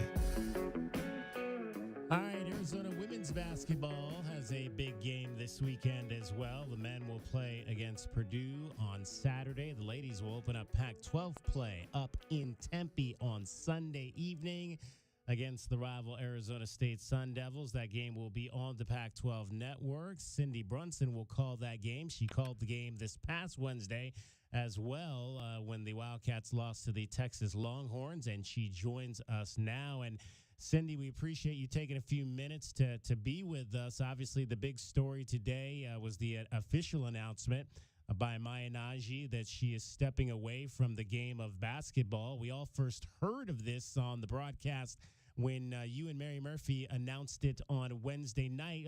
Kind of walk me through when you found out. Did you, obviously, you probably did not see her in warmups. How did that all come together that you guys got that word on Wednesday? Well, thanks so much for having me. First of all, DK, I hope you and yours are well this holiday season. As for Maya, we didn't see her at shoot-around, but it was finals week. So we thought, all right, maybe she got tied up. No problem. She had been at practice. So it was like, all right. We saw her the day before, maybe a final, whatever. Literally 3 minutes before tip, Haley, the SID for Arizona women's basketball, runs over to the table to alert Mary and I to the fact that Maya Nagy was stepping away from basketball to concentrate on academics. And that's literally how we found out. So it was kind of bananas because then you got to pivot, right? Number 3 leading scorer on the team isn't there. That changes how they can defend against Texas with nobody in the middle to stop, Taylor Jones. So, yeah, it was crazy. Of course, being a student athlete is tough. And Maya Nagy, as soon as she hit campus, first declared, I want to be a physician. That is priority 1, 2, and 3. So the fact that she's stepping aside to concentrate on that, while it's a little jarring right now, it's not surprising at all. Yeah, and that's a class in itself. Just from your standpoint, taking a piece of information that you get right before broadcast, and how you translate that through your mind, and how I'm going to present that on the air. Teach that broadcast class real quick. Oh, for sure. I mean, thank goodness I went to Washington State University and graduated from the Murrow Broadcasting School because those kind of things come in handy. But that's what's so great about sports, right? It is the best form of reality television out there. You never know what's going to happen. And that was just a glaring example of how crazy things can be right up until you tip up and jump the ball at center court. When you look at, obviously, and then the ball went up in the air, and Brea Cunningham picks up 2 fouls in the first 36 seconds of the game, and obviously that's not ideal. No, not ideal. Not ideal at all. And it's something obviously she's dealt with. I mean, when she's on the floor, she's at times been unstoppable, but teams have been able to kind of get her into that early foul trouble, and she's obviously now even more so going to be a key piece for this team moving forward. She's going to have to figure out a way to defend without fouling, so she can stay on the floor and do what we saw her do in the second half with limited minutes and be a force to be reckoned with. Absolutely, I really like her work ethic. I think she's got some nice skills that Adia is just going to fine tune and amplify. And the first foul was ticky-tack. I was bummed for her. And then that second foul, as you said, came really quickly. But when she was able to get in a rhythm, she was a big part of that fourth quarter where Arizona outscored Texas 23-12. And had they had that want and intensity just for 5 more minutes of the third quarter, we could have seen Texas suffer its first loss of the season. Texas was on its heels in the final 8 minutes of the game. Rory Harmon had to play 39 minutes. That's how tested the Longhorns were by the Wildcats. Yeah, and it was interesting. It was always great to see our prep stars from the state of Arizona come back and play well, which Shaylee Gonzalez did for Texas in that ball game. The young lady out of Gilbert Mesquite High School. What impressed you about what she did in that game? Well, she had been held in check and had foul trouble herself in the first half. Yeah. So we really hadn't talked about her that much, and she came out in the third quarter like a house on fire. Hit 3 triples and was in such a rhythm. It looked so effortless. And then Arizona had to adjust its defense, right, because they had packed the paint to slow down Taylor Jones, and they kind of forgot about the three-point line. And to Adia Barnes' credit, Kaylin Gilbert wasn't playing great defense, and she had the ball in her hand too much. And she got sat down. She got an earful from Coach Barnes, and she got right in a hurry. In the fourth quarter, she was a completely different player. And it was a big part of the reason why she finished with a career-high 26. And, it's a growing pain moment, right? In her sophomore season, she's becoming that person who has to run the one as the team waits for Jada Williams to maybe run the one so Gilbert can be the 2 where she's probably more comfortable. So it was interesting to see the development. But to your point, Gonzalez, when she's on, that's why this team is projected to go to Cleveland, Ohio, and be in the Final Four, because they can play inside out, and Gonzalez is a big part of that. Cindy Brunson from the Pac-12 Network is joining us. Wildcats and Sun Devils kick off Pac-12 play on the ladies' side on Sunday. You mentioned Kaylin Gilbert. I mean, obviously an exciting player to watch offensively, and the battle has been, and it started last year, was on the defensive side, and we've seen some stretches this year where she can defend very, very well. If she gets into that mindset on the defensive side that she has on the offensive side, what type of player do you think she can be for this program? She can be all conference. I mean, that's the only piece that's missing. We know she can score. She probably needs to work on her three-point shooting to be a three-level scorer, a legitimate threat from behind the arc. But we saw Aari McDonald do just that and become the number 3 draft pick in the WNBA overall. So it's doable. It's all right there in front of her. Now it just comes down to one. She has to be angry that the person opposite her is scoring baskets. Once that makes her mad enough to stop it, she is going to be elite. When you look at Jada Williams, you mentioned her, the freshman. She's got that spark that you love to see, and Adia has said that Adia has called her a dog on a number of occasions for her work ethic. She's going to be a fun player to watch as she continues to go. And I think, again, Adia has said, and I thought this was one of the things I said last year, is I like, if you're going to recruit these types of players, you got to bring them in and let them go. You can't. I mean, kids aren't going to sit back and wait their turn in this era now. And Jada's the type of player who can be, I think, the face of this program. Kind of like maybe even a Sam Thomas. She can be the next Sam Thomas, I believe. She's got that type of personality. Ooh, that's a heavy mantle to put on the young woman, but I feel you. Jada is interesting in the fact that she knows exactly what kind of player she wants to be. Her favorite player in the WNBA is Kelsey Plum. And find me a player who works harder than Kelsey Plum. Remember, Plum went to the WNBA as the NCAA's highest scorer ever and got punched in the face by the league. And what did she do? Picked up her ball, found a trainer, got a nutritionist, got in the gym, and reinvented herself. And is now one of the elite point guards and one of the faces of the Las Vegas Aces who have won back-to-back championships.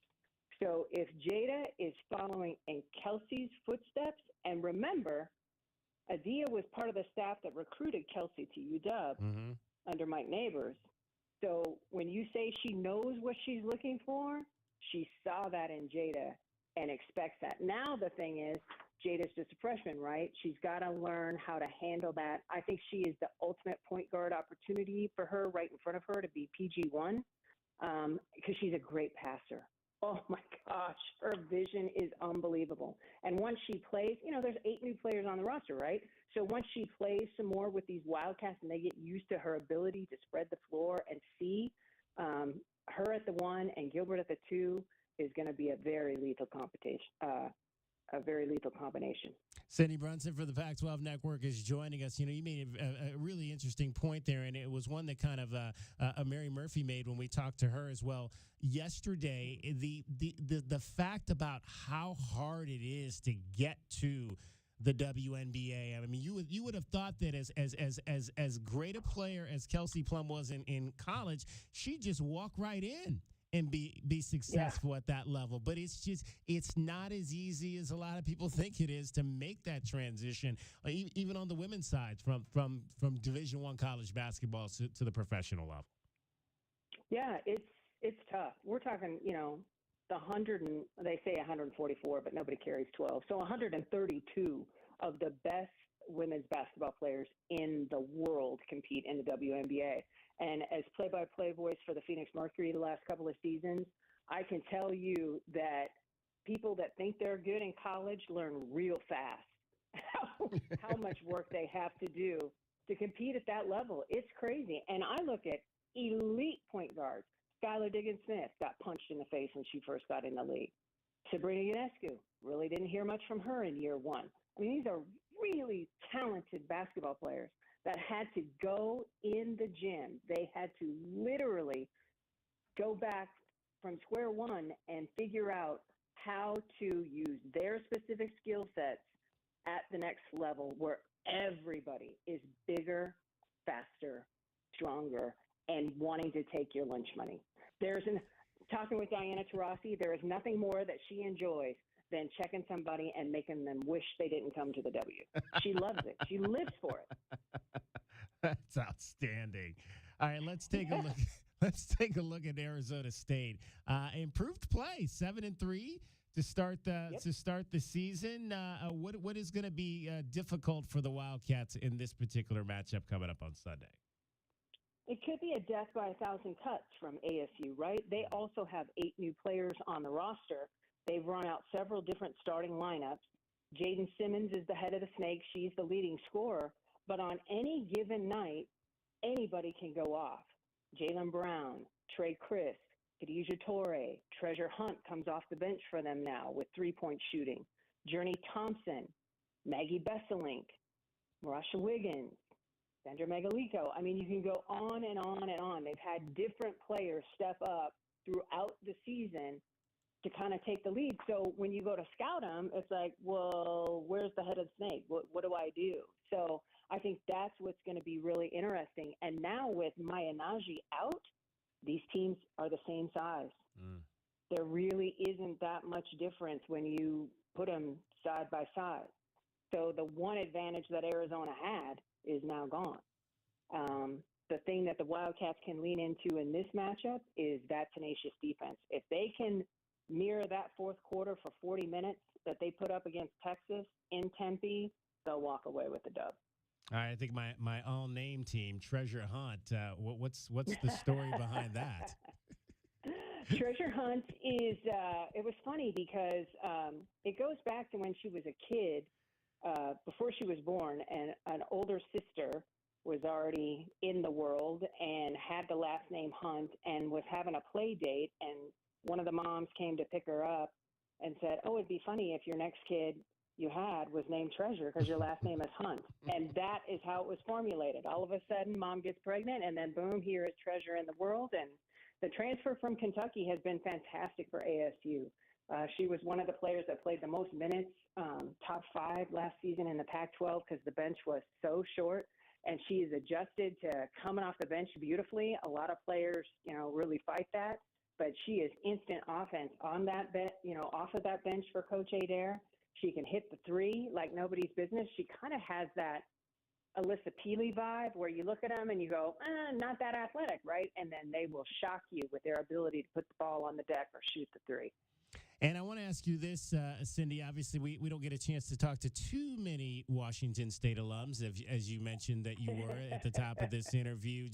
But we out here. We out here. You guys are out. That's for sure. You are out there. I know my good friend Kayla Anderson over in Nashville is another. I love Kayla. Great Washington State grad. But just your feelings on the demise of the Pac-12 and what the future holds for your university athletically. It's heartbreaking, man. I mean, this conference has been around for more than 100 years in some iteration, right? Pac-8, Pac-10, Pac-12, and this year, look at what the conference is doing. We finally got a team in the Final Four for the college football playoff. Arizona men are number 1 in the country. If the NCAA women's tournament was held today, we would put 10 teams in. We have 10 teams in the top 51 in the net. 10! Yeah. And the fact that this conference has cratered is just so freaking unimaginable. I still am trying to wrap my mind around it. But, of course, it's adapt or die. So Oregon State and Washington State just got a big ruling in their favor today. UW, in principle, was denied the opportunity to go for the money to make Washington State and Oregon State help the teams pack up and leave for the Big Ten is basically what it boils down to me. So, Washington State and Oregon State are going to try to carry the flag, right? The Pac-2, they want to keep that name, Pac-12. because I think the hope down the road is maybe after all this craziness, 4 or 5 years down the road, the conference can cobble itself back together. Interesting. So, Interesting. yeah, I mean, because why else would you fight to keep the name Pac-12? Exactly. Either that, or you just absorb the Mountain West and try to convince everybody else, yeah, we're still a Power 5, even though we have a lot of Group of 5 schools. All right, in 15 seconds, who are the Mercury taking with the number 3 pick? Oh, I hope Cameron Brink. Cameron Brink. She is a unicorn, man. She is so awesome. I hope. Or Paige Beckers. Maybe she'll fall to us. Yeah. That would also be awesome. There you go. Cindy, we appreciate you. We'd love to have you back on as we get into Pac-12 play. Sounds good. Always here for you guys. All right. Cindy Brunson from the Pac-12 Network, our guest. She'll be on the call Sunday in a game you'll hear right here on Wildcats Radio 1290, Arizona and Arizona State to start Pac-12 conference play for this last season that the Wildcats will play in their long, stable, now disintegrating conference. Getting you home every 20 minutes on the fives with your traffic and your weather. Here's Cricket. From the O'Reilly Chevrolet Traffic Center, it's your Wildcats Radio 1290 traffic and weather together. Some slowdowns on eastbound I-10 approaching Ina to Sunset. Other backups northbound 6th Avenue at I-10. Ajo and Mission for southbound and westbound traffic. Also westbound Grant, westbound Speedway, both approaching I-10. Crashes 22nd Street east of Alvernon. Could be on private property. Also Tanqueverde and Grant Road reported. Clear skies 46, our overnight low 77, partly cloudy. Tomorrow, sunny and 74 now. I'm Cricket with your Wildcats Radio 1290 traffic and weather together. This report is sponsored by Jackson Hewitt Tax Services, home of the money today guarantee. Need money for the holidays? Avoid the yikes before Christmas. Hurry into Jackson Hewitt for a holiday loan on your tax refund, up to $1,000. Early refund advance offered to eligible clients. Application required. Finance charge applies. Loans by Republic Bank. Details at jacksonhewitt.com. 1290 brings you the passion of football like no one else. So it's 3rd and 19 now from the LA 31. Snap to Stafford. 7-step deep drop. Climbs the pocket. Throws a deep ball far side. Cup wide open. Caught at the 30. Running right to the 20. Back to the left 10. 5. Touchdown. How did Cooper Kupp This season, 1290 will bring you almost 100 NFL and college football games. It's not flexing. It's just the truth. Scoreboard 1290. Wildcats Radio 1290. They say time flies like a sparrow. And fruit flies like a banana. We're off to a great start. If you two don't mind, I'd like to tell our customers about something they won't do in 2024. I'm not doing a lot of things. Like changing your socks. Guys, I'm talking about no payments or interest for a full year on a new system. Oh, people are going to like that. You should tell them. As I was saying, Alaskan AC can install a brand new heating and air system and have no payments or interest for a year. 365 days. 12 months. You'll get all the comfort, and you won't write a check for a whole year. Ha! Ron still writes checks. He's so old, the first picture of him was an oil painting. You guys having fun? I never have fun. I'm having a little fun. This is big. With approved credit, get a spanking new furnace and AC system. No payments or interest for a year. Spanking new? Ron talks old-timey. Schedule your appointment today, whenever you want, online at alaskanac.com.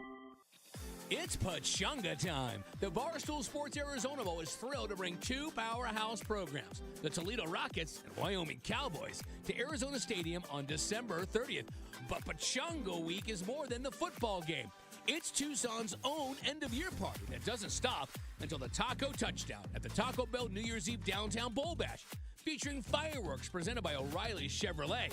Start your Pachanga journey and get your tickets today at thearizonabowl.com. At Grainger, we're for the ones who specialize in saving the day and for the ones who've mastered the art of keeping business moving. We offer industrial-grade supplies for every industry with same-day pickup and next-day delivery on most orders, all backed by real people ready to help. So you can get the right answers and products right when you need them. Call quickgrainger.com or just stop by. Grainger, for the ones who get it done. Jingle all the way to Desert Diamond Casino. There are next-level thrills, a whole lot of winning, and so much more in store this month. Let's hear it. First up, it's $1 Million Pro Football Frenzy and 10K Saturday. Then there's Holiday Gift Grab and the Road to Riches finale. Wow! And be sure to check out fantastic live entertainment at the Diamond Center with Gary Allen, clairvoyance, and more. Rock on! Then on New Year's Eve, it's New Year's Eve Hot Seats Frenzy at Sahuarita and Tucson. And you can win your share of $25,000 at Tucson with New Year's Eve Cash Train. That's true, Tucson. All this plus your favorite slots and table games, Arizona's finest sportsbook, and delicious food and drink specials. It's all here at Desert Diamond Casinos. True. An enterprise of the Tohono O'odham Nation. See Reward Center for details. Did you know that feeling sluggish or weighed down could be signs that your digestive system isn't working at its best? But taking Metamucil every day can help. Metamucil supports your daily digestive health using a special plant-based fiber called psyllium. Psyllium works by forming a gel in your digestive system to trap and remove the waste that weighs you down. Metamucil's gelling action also helps to promote heart health and slows down sugar absorption to promote healthy blood sugar levels. Start feeling lighter and more energetic by taking Metamucil every day. Cookie wants to be a professional wrestler. I'm Cookie Serratos and I'm 11 years old. She also wants to win all the medals. That's why Cookie and her family make every day count, squeezing out her best with Go-Go Squeeze. Okay, Cookie, let's break for a Go-Go Squeeze. Go-Go Squeeze Fruit on the Go pouches are a nutritious snack made from 100% fruit with no sugar added. Go, Cookie! Because when you nurture your kids, you squeeze out the best in them. Squeeze out the best with Go-Go Squeeze. Not a low-calorie food. Products range from 11 to 13 grams of sugar and 60 to 70 calories per serving. DK on the Sports Tip on Wildcats Radio 1290. All right, it is DK on the Sports Tip, 520-848-1290, 520-848-1290. Corey Williams will join us in the 5 o'clock hour. We'll talk some Arizona men's basketball with the Wildcat alum. Remember about that this time yesterday, we were getting ready to end the show and send you off to NFL football, the Las Vegas Raiders and the LA Chargers. And we were kind of joking that without the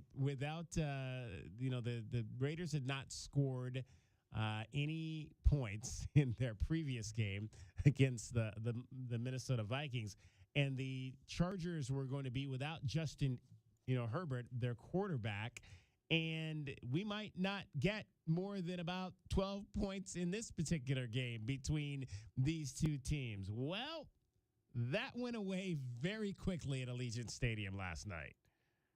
First and goal from the 1-yard line and into the end zone for the touchdown goes Zamir White. Good protection. Going for the end zone. Open, making the grab. Trey Tucker for the touchdown. To the 30-yard line goes Joshua Kelly. That ball is out as well. Raiders think they have it. Here come the officials. They do. Oh, boy. Blitz coming. Pass is reached for and pulled in for the touchdown by Jacoby Myers. Play action. Wide open touchdown. Michael Mayer. The snap will be Brandon Bolden. He'll keep it. He'll run. And he'll run all the way to the end zone. Connell to the end zone. Touchdown Raiders. Trey Tucker. Second and goal. Myers is going to throw. Touchdown. Devontae Adams hauls it in. No huddle here. Stick. Looking. Look out from behind. And the ball is out. It's going to be ruled. It's alive and going to the end zone right now for what is ruled a touchdown is John Jenkins. Second down and 13. Oh, baby. Unbelievable. Jack Jones. They do it again. I mean, there are bad dreams, and there are crazy bad dreams. And for the Chargers, it's been that kind of a night. This is unbelievable. It's like he was in the huddle. Look at him jumping. He reacts quicker than anybody from the offense. It's like he knew that with that motion, this is the play they run to get it to 30. And he said, not on my watch. He just stepped right in front of it, one-hands it, and walks into the end zone. Jack Jones, he played at Arizona State University, 63-21. The final score in that game. I can't believe I'm saying this, but 63-21. The Raiders beat the LA Chargers, and that loss, well, I don't know if it was that loss specifically because everybody pretty much knew that the Chargers head coach was on his way out. He probably was on his way out after last season's loss in the playoffs. But, yeah, when you lose 63-21, kind of like when you lose 70-7, you're not going to have a job on Friday. And Brandon Staley, along with general manager Tommy Telesco, were both fired today by the Chargers. How about Antonio Pierce going from 0 to 63? That's a record. 0 to 63. PK, that's a record number of points that the Raiders, that's a proud Raider franchise. They might be Vegas now, but they've been a lot of places, as people know, never scored 63 points in a game. So 0 last week, people maybe question. I think, we've heard some of those locker room talks, right? I mean, clearly the players are responding to Mr. Pierce's words because he's got them motivated much, much better than they did in the first half of this season. But to go from 0 to 63, there's definitely something brewing last night. Dean Spanos saying that his team, his fan base deserves more. But hasn't Dean Spanos been saying that for a long, long time, that the Chargers fan base deserves more? And how many coaches has he gone through to try to get his team to that point? They don't even have their own stadium. They essentially rent to play at SoFi Stadium, which is the home of the Rams. The Rams own that stadium. The Chargers are renters in their own stadium. I mean, first of all, how your fans deserve to have their own stadium. Let's start there, Dean Spanos. Your fans don't deserve to be renters in somebody else's stadium, tenants in somebody else's stadium. Let's hear from the Arizona Wildcat grad Antonio Pierce after his team put a pasting on the rival Chargers last night. AP, I'm sorry. Oh, there you go. I'm sorry. You made the decision this week to put Bo up in the box. Obviously, that had an impact. I'm just curious about what went into you making that decision. And second part of that question is, I talked to you this week about attacking down the field, and you said that's what we have to do. Yeah. Can you talk about how you addressed it with the team and how they responded, sir? Yeah, first with Bo, just something I thought about over some time. It's been kind of building up, and then obviously after last week's performance, we need to make a change, and I think it worked out well for us. To your second question, Hondo, really, like I've been saying, every week that's the plan. It's just young quarterback got to let it go, and then tonight he did. Second play of the game, boom, we took a shot. Yeah, it wasn't completed, but that kind of set the tone, and you can see what we're going to do the rest of the game. And then obviously there's more opportunities later in the game. But listen, we got a lot of skilled players that we know, and it just takes confidence, man. I wish we could do it day one. I wish we could just draw it up, and it's that easy. But obviously it took us 6 games to do it, and hopefully that's a part of us going forward the rest of the year. Coach, in a very kind of topsy-turvy season, and I'm just wondering, a game like this, which is so unusual in terms of all the different ways you scored, I'm just wondering, was there a sense of catharsis in terms of getting a lot of frustrations out by the players, a lot of different – you had almost everyone on the scoreboard tonight. Yeah, we talked about just having short-term memory. You know, I'm going to reference what Devontae said last week, you know, we was on the wrong side of history. Well, we're on the right side now, and that's the way we want to be. But, you know, it's like anything. You know, turnovers, points, they always come in bunches. And for us, it became a frenzy, right? And you saw it on defense. You saw it on offense. Special teams jumped in it. And just look at the sideline. I think if you went and watched the game, if you didn't see it, you could just hear it. You know, there was a lot of energy down there by those guys. Hats off to our team responding, 4 days after what just happened here previously. All right, 9 guys scored touchdowns. 9 guys scored touchdowns for the Las Vegas Raiders last night. The most in an NFL game since 1950. Yeah. Had to be. How do you go from not scoring any points to 9 guys scoring in the same game? That is the like Cindy just said. The beauty of sports is it's reality TV. I mean, you never know what you're going to get.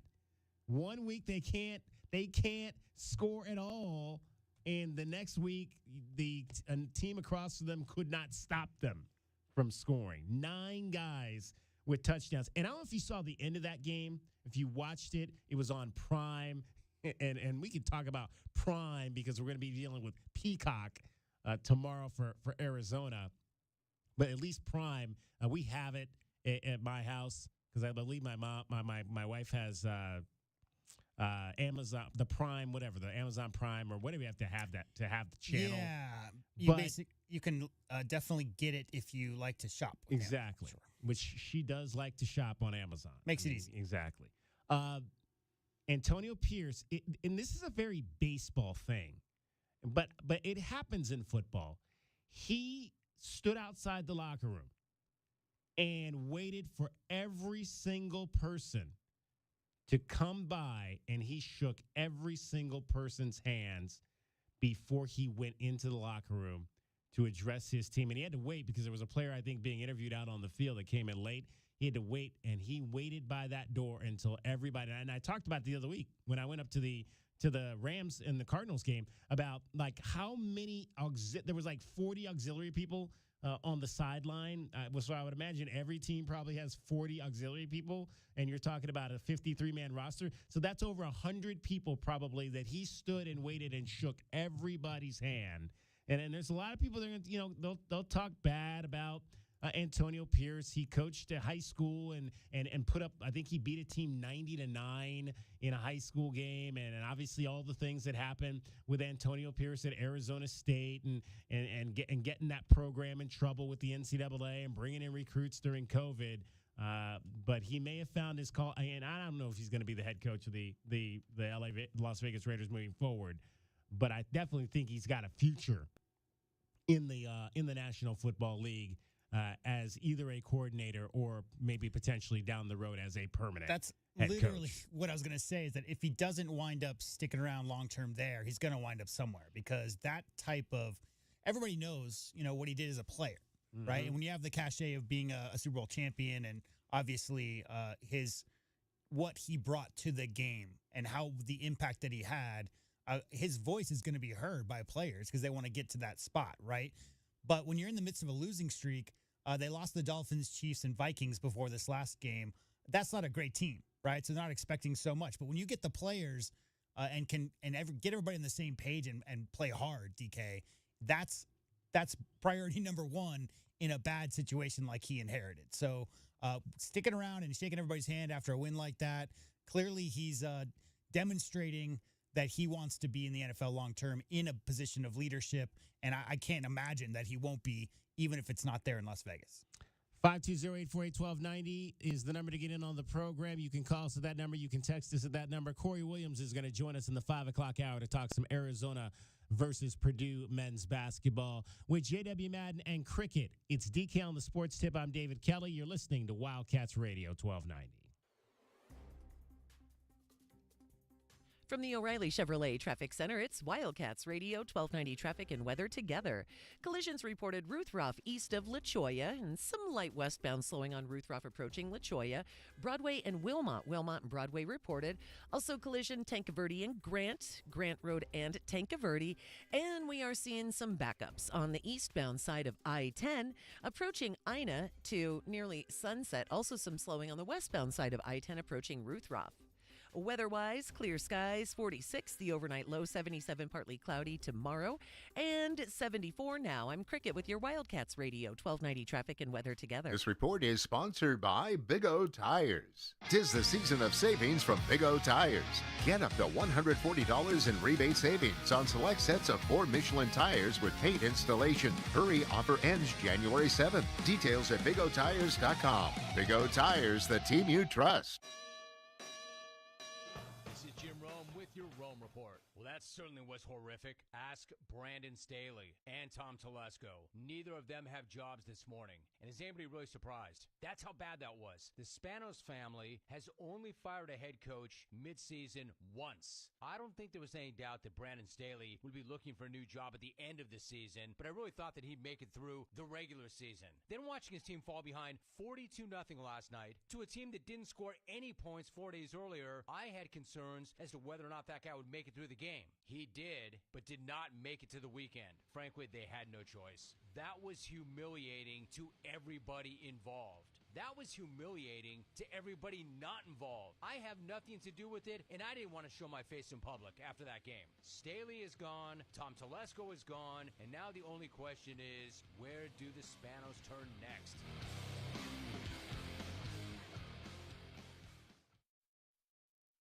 Advertisement sponsored by Allied Injury Group, not available in all states. This important message from Allied Injury Group reminds you that if you or someone you love was injured in an accident that wasn't your fault, you deserve financial compensation for your medical expenses, lost wages, pain, and suffering. Don't rely on insurance companies to look out for you. If you haven't spoken to an attorney, call our legal experts now.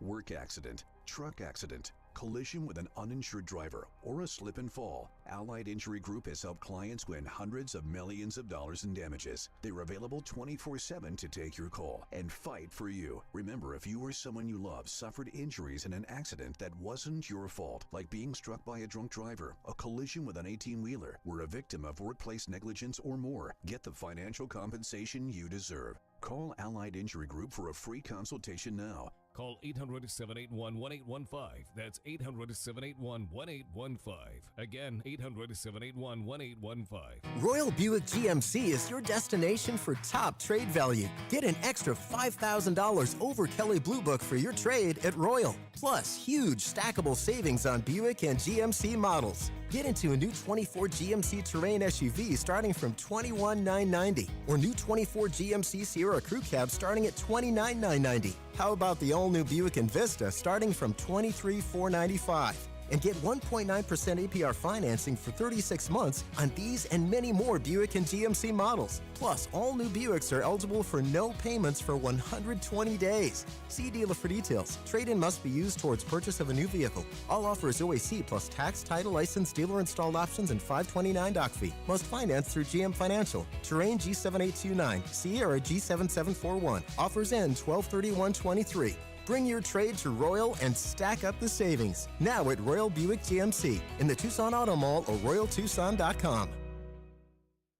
Everyone is talking about the Cats and where to find them on the radio. Wildcat Radio, 1290 AM on your dial, just talking all day long. Keep your radio locked to 1290 so you don't miss any of the action. We are Wildcats Radio 1290. Sam knows when people want some pizza, they search for pizza near me. Sam also knows if Sam's Pizza doesn't prominently appear when that map returns with pizza shops, well, then Sam's Pizza is not on the map. Cumulus Boost can help by consistently managing Sam's online listings, managing reviews, and dozens of other things the search engine uses to put businesses on the map. Cumulus Boost helps make sure Sam gets the click. Cumulus Boost. Get on the map. CUMULUSBoost.com. Hey, did you guys know? Did you guys know the average person eats 9 spiders whenever I cook for them? From his multiple Netflix comedy specials, Anthony Jeselnik brings his new stand-up tour, Bones and All, to Diamond Center Desert Diamond Casino, Sahuarita. Don't miss Anthony Jeselnik live on Saturday, February 3rd at 8 p.m. Purchase tickets at the Reward Center or at etix.com or anthonyjeselnik.com. Hey Tucson! On your way to McHale, tune in to the biggest pregame show in the Pac-12, and after the game, listen for the highlights only on the home of Wildcats men's basketball. This is Wildcats Radio 1290. KCUE Tucson, a Cumulus media station. The Wildcats Radio 1290 studios are brought to you by Casino del Sol, Sol Sports, Bet Easy, Win Big, Bet Local. Arizona men's basketball plays here. This is Wildcats Radio 1290. Live from the CNWT. From the what? Central Northwest Tucson, duh. It's DK on the Sports Tip with your host, David Kelly. Radio. Just when I thought I was out, they drug me back in. Featuring J.W. Madden. Don't tell me about flip-flops, man. I'm a native. And Cricket getting you home with traffic and weather. Camp on Melt Lemon, not in the left lane on the freeway. Here we go! And now, a man who has not one, but three first names, David Scott Kelly. Final hour of the program today, taking you into the weekend, but we will be back with you tomorrow for the Meridian Wealth Management pregame show. Not as early. We get to sleep in a little bit tomorrow. A little bit later start time, so we won't be up at the crack of dawn to go on the air at 9 a.m. We'll be with you at 10:30 a.m. tomorrow for the game that tips off at 2:30 back in Indianapolis. It'll be number 1 Arizona and number 3 ranked Purdue, the Boilermakers. And we'll have a lot in store for you tomorrow. Kelvin Efon will join us for pregame as always. You'll hear from Tommy Lloyd. You'll hear from Keyshawn Johnson. In fact, we'll get into a little bit of that in this segment as well on our question of the day. The top story, obviously, though, is the departure of Maya Naji from the Arizona women's basketball program. And if you weren't with us at the top of the show, we weren't streaming, but I do want you to see what she put out today on Twitter. And I'll pull that up for you here, and we'll read it, what she had to say in her announcement. We'll get rid of some of this other jargon we have on here from Antonio Pierce. But Maya Naji, in a statement, said, "First and foremost, I give all the glory to the Most High for abundantly blessing me and guiding me through every step of the way. He is my strength and my shield. My heart trusted in him, and I am helped. Therefore, my heart greatly rejoiceth, and with my song will I praise him." That is from Psalm chapter 28, verse 7. Maya went on to say, "I would like to thank the Wildcat Nation for embracing me and my family and showing unwavering love and support. All of your uplifting encouragement has been felt and is greatly appreciated. Thank you to my coaches and teammates for everything these past 2 years. It has been an honor to rep the A." In light of recent events, she says, "It has become clear to me that I need to reprioritize my main goal and true life's purpose, becoming a physician. With the support of my family and guidance from above, I am stepping away from basketball to start a new chapter of my life. Please respect my decision and refrain from entertaining any speculation from outside sources." That is sophomore forward Maya Naji of the Arizona Wildcats, who was averaging 10 points per ball game in the 9 games that she had played this season. But she will no longer play for the Arizona Wildcats, as she has chosen to concentrate on her academics. And it is a very, very difficult academic program that she is in. It's called Accelerated Pathway to Medical Education. It is a program that is designed to allow students who want to pursue a medical degree to do that in a 7-year time frame. Because it isn't like it used to be. I think you would go to school for 4 years, then you would go to medical school for 4 years. Then it would take you another 5 to 7 to get your actual medical degree. Residency, right? Yeah, and there's it depends. It really depends on what field you're going into. Yeah. So it's it's not any. I mean, we've always known that any path to becoming a doctor is not an easy path, even for a non-student athlete. But again, Dia pointed out in her press conference after the game on Wednesday, when this all broke, was that there's a reason they put student in front of athlete and not athlete in front of student. because these young men and young women are first and foremost in college to get a degree. At least some of them are. Some of them aren't, as was famously said once by Cordell Jones, the quarterback at the Ohio State University. I didn't come here to play school. Right. Maya Najee clearly came here to play school. Yeah, we said in the first segment, if you missed that, you can always find it archived, WildcatsRadio1290.com. We talked about how, her opening statements before she ever even suited up for the Wildcats as a freshman, her brother Zeke obviously being here, drafted high. They had the means to be able to set some things up back in Africa, and her entire goal, DK, is to help people. So, yeah, I think the word I would use is rigorous. Yeah. The amount of reading alone that's required in a program like that. Adia mentioned she was missing some labs. That's a big no-no for a lot of the professors who are involved in that. My dad was a professor of medicine at the U of A for some time. You don't miss labs if you want to stay in the good graces. So I don't think it's a matter of choosing. Clearly, she actually talked about how she spent a lot of time this last summer because her brother's in the NBA with some super high-level professional trainers, got nutrition on, and she's very focused on that. It's just a time crunch, right? I mean, that's a really hard thing to juggle for somebody, especially at that age, the responsibilities of a fast track through medical school, in addition to being at a high-level D1 college athlete. Something has to give. I think, obviously, people are going to speculate, but would you be surprised, DK, if she decided to make her way back into athletics at some point? I would not be surprised. Yeah. No, I would not be surprised whatsoever. The door's not closed, is what I'm saying. It's really just a situation where right now her priorities are in the classroom, and that's where she's going to be. Yeah. 520-848-1290, 520-848-1290 is the number to get in on the program. We are streaming this show audio-wise on our website, wildcatsradio1290.com. You can also find us on the iHeart app.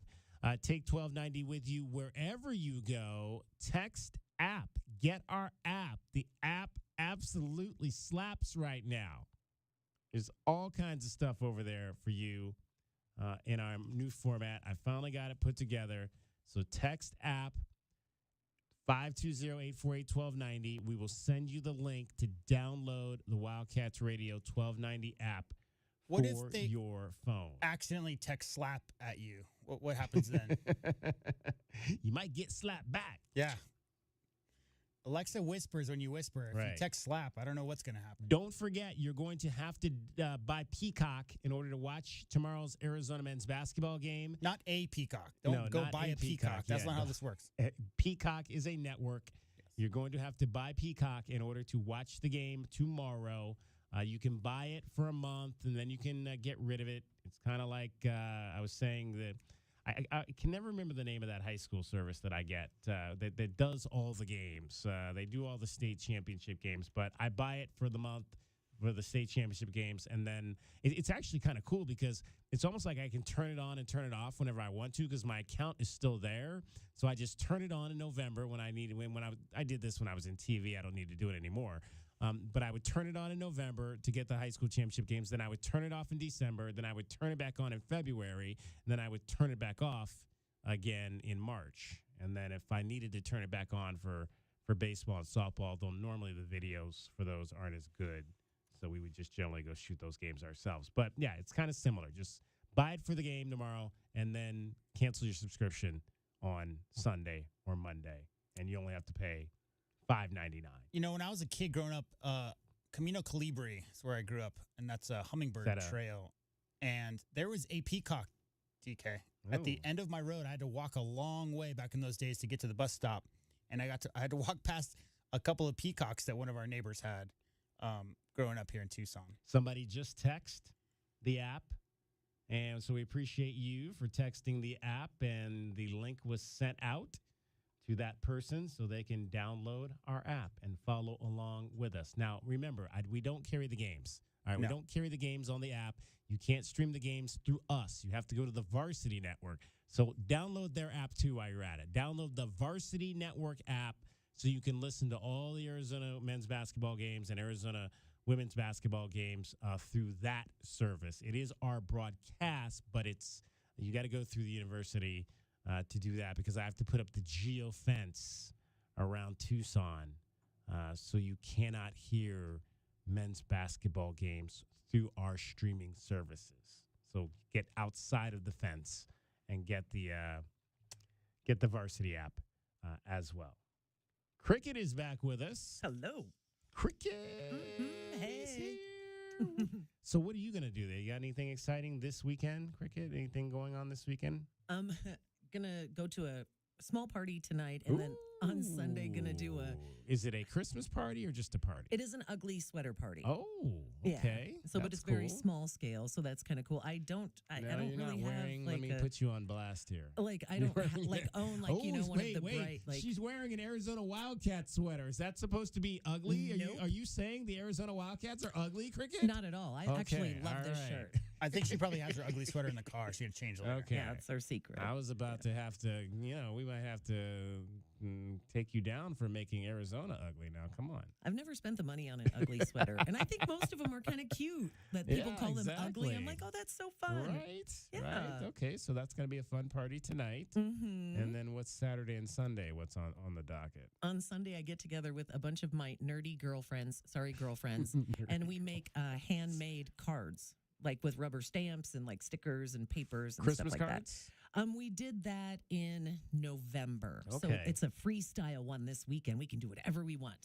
Were either you guys ever in the Christmas letter realm where you did a Christmas letter to kind of recap your year and to send it to all your friends and family and all that? Oh, no, but that would have been a good tradition. Did you do that? It was big in the late 90s and early 2000s where When people were doing email got Christmas letters. invented. Yeah, exactly. Oh, okay. Yeah, I did a Christmas letter one time, and I kind of explained, probably gave too many details about why I broke up with this one girl I was dating, because all my female relatives sent me back nasty messages. It's like, why did you put that in your Christmas letter? It's because it's cathartic. You were trying to get over it. I was just being honest. Yeah, there you go. I'm just, I like I've said, from day one, I'm an open book. I'm going to tell you how I feel about stuff. And so that was kind of best way to be. Yeah, but not everybody wants to. Not everybody. People say they want the truth, but they don't really want the truth. That's know fair. what I mean. Mm-hmm. Exactly. All right. What's up weekend? What's up weekend? A Marana Christmas Express Fridays through Sundays with like train rides and the animals and Santa at the Marana Pumpkin Patch. Festive Fridays at Trail Dust Town with like snowfall and some drinks for the adults, rides, and a Christmas stunt show. The Downtown Parade of Lights is Saturday. The festival starts at 4 p.m. Parade starts at 6:30 at Armory Park. And if you don't want to do any of that Christmas stuff, there is the 80s dance party at the Surly Wench tomorrow night. Ooh. Yeah, so that might be 80s fun. dance party? Mhm. Yeah, like 9 to 2. Oh, I might have to go check that out. If you want to stay away from the Christmas lights. On Saturday night, the Rocky Horror Picture Show at the Loft Cinema. And on Sunday afternoon, it's the Nightmare Before Christmas movie party, also at the Loft Cinema on Speedway. Now, when's Rocky Horror is Sunday? Saturday night. Saturday night. Mhm. What time? At midnight? I think it's at 9 or 10. Oh, that's too early. It You should be at can't midnight. have the It might Rocky be at Horror midnight. Picture Show before midnight. I might be wrong. It might be at midnight. Okay. Because that's what I always remember it being very late. Let's do the time warp again. That was your sister had a connection with that. I mean, you said right? Yeah, J-Dub? one of my sisters, she was involved heavily. They're both from Long Island, and she was invited to the 5-year, 10-year, and 25-year anniversary to the official spot because she had played one of the characters in many situations. So yeah, she was heavily involved in New York City in cool. Rocky Horror. All right. I tried to get her on. I've tried to get her on many times. She's the biggest sports fan out of all of us. She's in upstate New York. She's going to every time she gives me a text, it's I'm at this Syracuse or No, No? it's like Binghamton and Albany. Those are the Okay. two schools she went to. Colgate, we talked to those people last Yeah. week. That's the same area. But any of the sports, and it's not just, men's and women's basketball, it's basically across the board. She's always out and about. I want to know more about the 80s. Have you been to this 80s dance I got party? a question. You been? What dances other than break dancing were invented in the 80s? You got like the twist and all these things from the 50s, 60s, but as far as Thriller aside, like it feels like the 80s is kind of devoid of dance moves that came out of it. Electric Slide? Yeah, well, no, that was Electric Slide. I think was more late. 90s, Oh, wasn't was it? it? Oh, I I thought need to so. look that up. Electric Slide. That's a good question, J-Dub. We'll have to come back to that on Monday. And I'm not going to be the judge because I'm by no means an expert on dance moves, but I was alive during the 80s and I don't remember it being dance there's dance. good music. Don't get me wrong, good music to dance to. But as far as dance moves, there's all those traditional dance moves that we think of that are from America. Yeah. And I don't remember a lot of them outside of, b-boy breakdancing type of stuff was early to mid 80s. There That's was when that started. the jump and the kick that the police made famous. Like the police, the group. Right. Sting. It was kind of, Sting and those guys. Um, who David are the Lee other two Roth guys in the police? Can you name is the them? guy I think of when he jumps. Can you name the other two guys in the police? No. I can't remember. Stuart Copeland. Stuart Copeland, I think that was one of them. Yes, Sting, Stuart Copeland, and I don't remember the other guy. That other dude. Can you name the other guy in Wham? Andrew Ridgeley. Andrew Ridgeley. We talked about that over the summer. That's not my wheelhouse. The moonwalk. The moonwalk from well, the no, 80s. He said. Well, he said I Thriller. thought. Yeah. Well, I He thought said that what- was. or is that just encompasses Yeah, I Michael? thought that Okay. encompassed Thriller, Okay. the moonwalk. Yeah, I was going to say that, but I Fair didn't say- enough. Yeah, those are not dances that were invented. Those are dances only Michael Jackson could do. Like, Yeah, that's a big that's difference. true. Very true. All right. Well, maybe that'll be our question of the day on Monday. What was your favorite 80s dance move? But first, we got to make sure everybody gets to where they're going tonight because apparently, according to Hollywood, it's a mess out there right now, Cricket. But tell us what's happening. All right, from the O'Reilly Chevrolet Traffic Center, it's Wildcats Radio 1290 Traffic and Weather together. With some slowdowns on westbound I-10 approaching Ruthroff. We've got crashes reported Valencia east of I-19, Naranja west of La Cañada, Ina and Camino de Oeste, also Ruthroff east of La Choya, and still some busy traffic at Ajo and Mission. And for weather, 46 are low, clear skies, 77 partly cloudy tomorrow. We've got 71 as our temp now. And I'm Cricket with your Wildcats Radio 1290 Traffic and Weather together. This report is sponsored by Boost Infinite. Boost Infinite's new wireless technology gives you 3 networks for the price of 1 and better service at a lower price. Switch today. Visit boostinfinite.com. That's boostinfinite.com. Boost. The very best in play-by-play is on Tucson's best sports station, Wildcats Radio 1290. This is the home of the Wildcats and NFL play-by-play. This is the one and only Wildcats Radio 1290. You've been miserable with joint pain for so long, you want and deserve relief, but you just keep putting off that call to QC Kinetics. Okay, now's the time. Hi, it's David Kelly. Listen up. QC Kinetics is rolling out something huge for the first time ever. It's a voucher for $500 off your first joint pain treatment. That's right. $500 off, whether it's your knees, hips, shoulder, or back. The QC Kinetics voucher applies to any area, but this is a limited time offer, so no more putting off that call. Reach out to the team at QC Kinetics today. Ask them how I can get a $500 off voucher. They'll walk you through the steps, get you started on your way to relief. Don't wait. This is a limited offer. Call for your free consultation, 520-497-4955. That's 520-497-4955. QC Kinetics, 2 locations, one off of Academy, the other off of Orange Grove. Call them now. Arizona Complete Health means more than health insurance to me. They're my healthcare partner. We get the care we need from doctors we choose, and even earn rewards for healthy things we're already doing. And with Marketplace, Medicaid, and Medicare options, I have coverage to protect my family's health wherever life takes us. Arizona Complete Health, a plan for life. Visit planforlifeaz.com to find coverage that works for you. We return now to the holiday shopping adventures of Eugene Snarkle and his best friend Doug. Eugene, it looks like we waited a bit too long to get our shopping done. These shelves are pretty empty. Yeah, Doug, looks like everything got sucked up into that great big cyber savings vortex. But I've got another great idea. We interrupt Eugene's great ideas for this commercial message. Trying to get on the road but need some maintenance or repairs to get your car, truck, SUV, or sleigh road trip ready? Jack Furrier Tire and Auto Care has some fantastic year-end savings, like $50 back on any $250 purchase. When you pay with your Jack Furrier card, you save big. Whether it's tires, maintenance, or auto repair, Jack Furrier Tire and Auto Care has you covered. We can get your vehicle road trip ready and save you some big bucks. So, Eugene, what was that great idea of yours anyway? I was thinking about getting everybody a giant-sized bag of Cheezos. Thanks, Eugene. And for everyone else, there's Jack Furrier Tire and Auto Care since 1960, here to get you there. Hi, it's Floyd, the family man with the family plan. Outdated HVAC systems will drive up your electric bill, drain your wallet, and peace of mind. Save now at Goodfellas with no payments or interest till 2024. Get a 30% federal tax credit, up to $2,000 off qualifying heat pumps. Trust Goodfellas. We're locally owned with thousands of 5-star reviews. Good service, good prices, Goodfellas. Visit us at goodfellasac.com to schedule a no-cost estimate. If you're a do-it-yourselfer looking for quality car parts in Tucson, look no further. Advance Auto Parts has 6 Tucson locations with over 75 years in business. Advance Auto Parts is the largest car parts retailer in the U.S., and customers know they can trust their products, like Die-Hard batteries. Now with free installation, only found at Advance Auto Parts stores. Take advantage of our same-day delivery and pickup. Just visit our website at stores.advanceautoparts.com and make sure to follow us on Instagram and Facebook. Advance Auto Parts for all your car repair needs. Now a proud radio sponsor of the University of Arizona Wildcats. Wildcats Radio 1290 is everywhere. Wildcats fans can listen to us everywhere on our all-new app. Now available from the Google Play Store and the App Store for iPhone users. The home of the Wildcats is everywhere. This is Wildcats Radio 1290.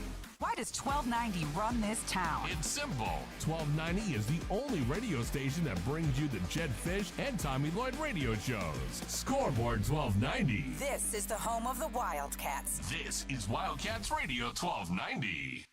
Did you know that feeling sluggish or weighed down could be signs that your digestive system isn't working at its best? But taking Metamucil every day can help. Metamucil supports your daily digestive health using a special plant-based fiber called psyllium. Psyllium works by forming a gel in your digestive system to trap and remove the waste that weighs you down. Metamucil's gelling action also helps to promote heart health and slows down sugar absorption to promote healthy blood sugar levels. Start feeling lighter and more energetic by taking Metamucil every day. Sports fans in Tucson can't survive without 1290. In the fall, we bring you Arizona football, the NFL, and the Super Bowl. Then 1290 brings you Arizona men's basketball, and in the spring, Arizona baseball. Wildcats Radio 1290. I thought learning a language would be too much work, but Babbel makes learning fun. J'aime Babel. Babbel's lessons only take 10 or 15 minutes, and soon you turn and realize, hey, I'm starting to speak another language. How'd that happen? Babbel isn't robots talking. You learn words and phrases from real native speakers. I was ready for real-life conversations in just a few weeks. So easy. Go to Babbel.com to try for free. That's Babbel.com. Babbel.com. Today on Hey Culligan's Smart Home, Smarter Water Softener. Here's Kevin. Hey Culligan, can a smart water softener lift those heavy salt bags for me? Kevin, it can.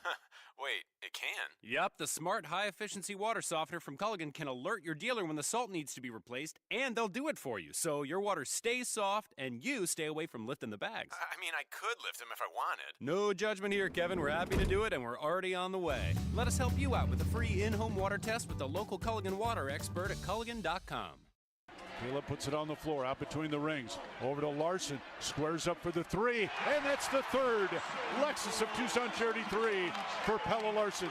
All in rhythm, all in the flow of the offense. DK on the sports tip on Wildcats Radio 1290. It is the college basketball game of the season to this point on Saturday. It's in Indianapolis. It's your number 1 ranked Arizona Wildcats against the 3rd ranked Purdue Boilermakers. It is a neutral site, but it is going to be, for the most part, a home game for the Boilermakers. And we are joined by ESPN college basketball analyst and U of A alum Corey Williams, who is been and seen a lot of college basketball in his time. But, Corey, did you ever come up against a 7-foot center who was 300 pounds?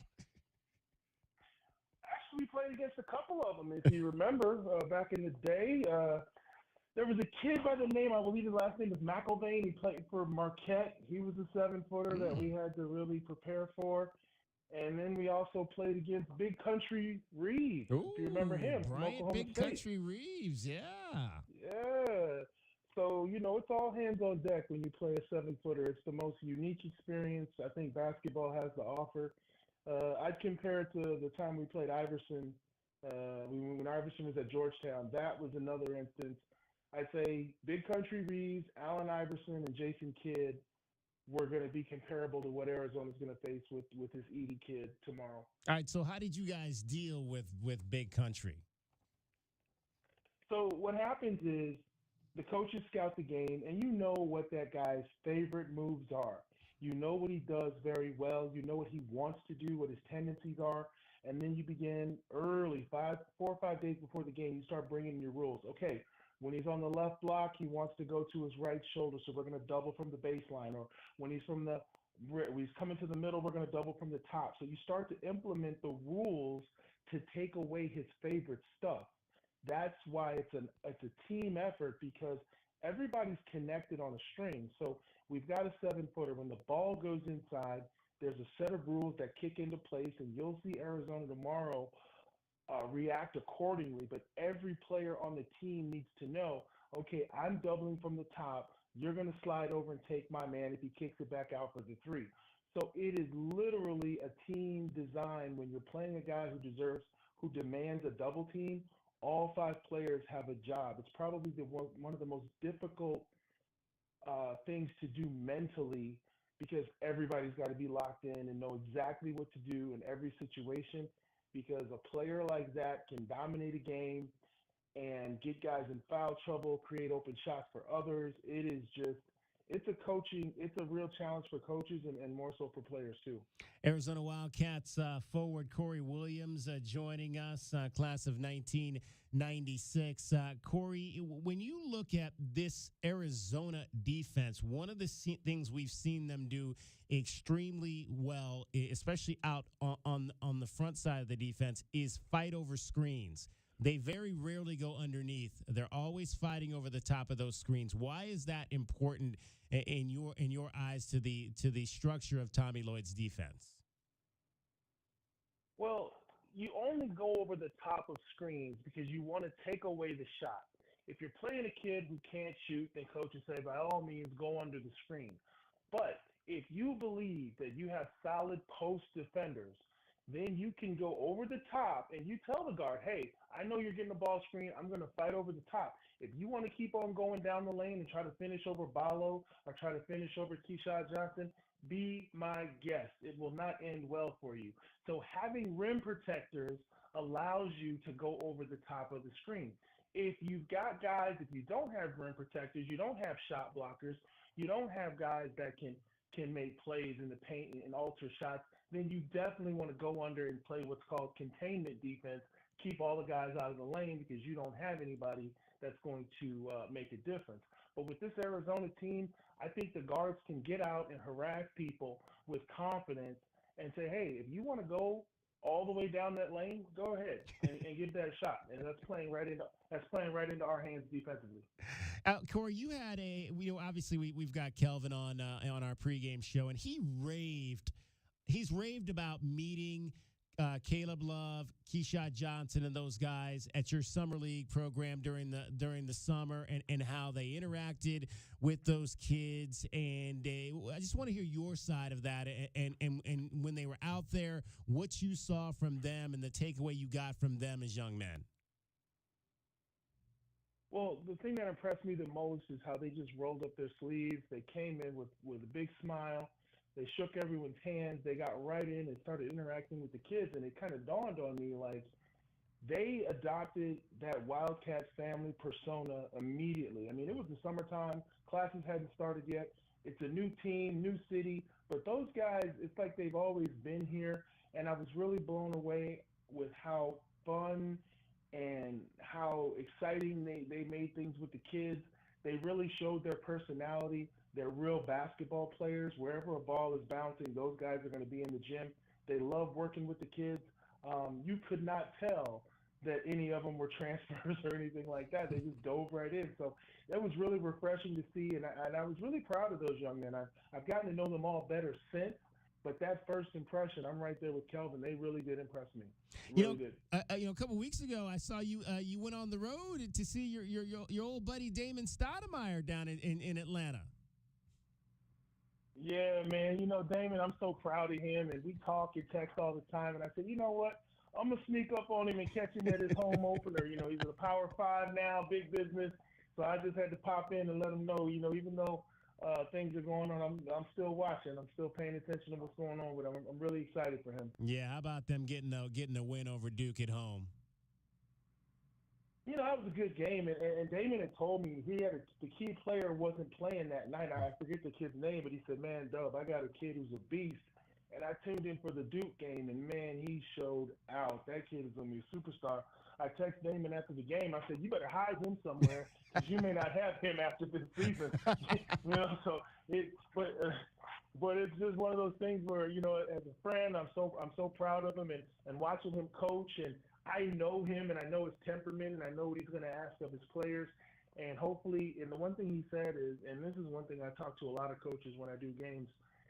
He said, "Corey, they let me coach him." And it sounds like it's something that should always happen, but I swear it doesn't. You know, having kids that will let you coach them, dig into them, push them, hold them accountable, you know, discipline when necessary. If you have a player, a talented player that will let you coach him, it just amplifies your team and it's contagious. It spreads to the rest of the players, and you can have some success. So he's really pleased about his kids. He can demand the most from them, and they try to do their best to deliver.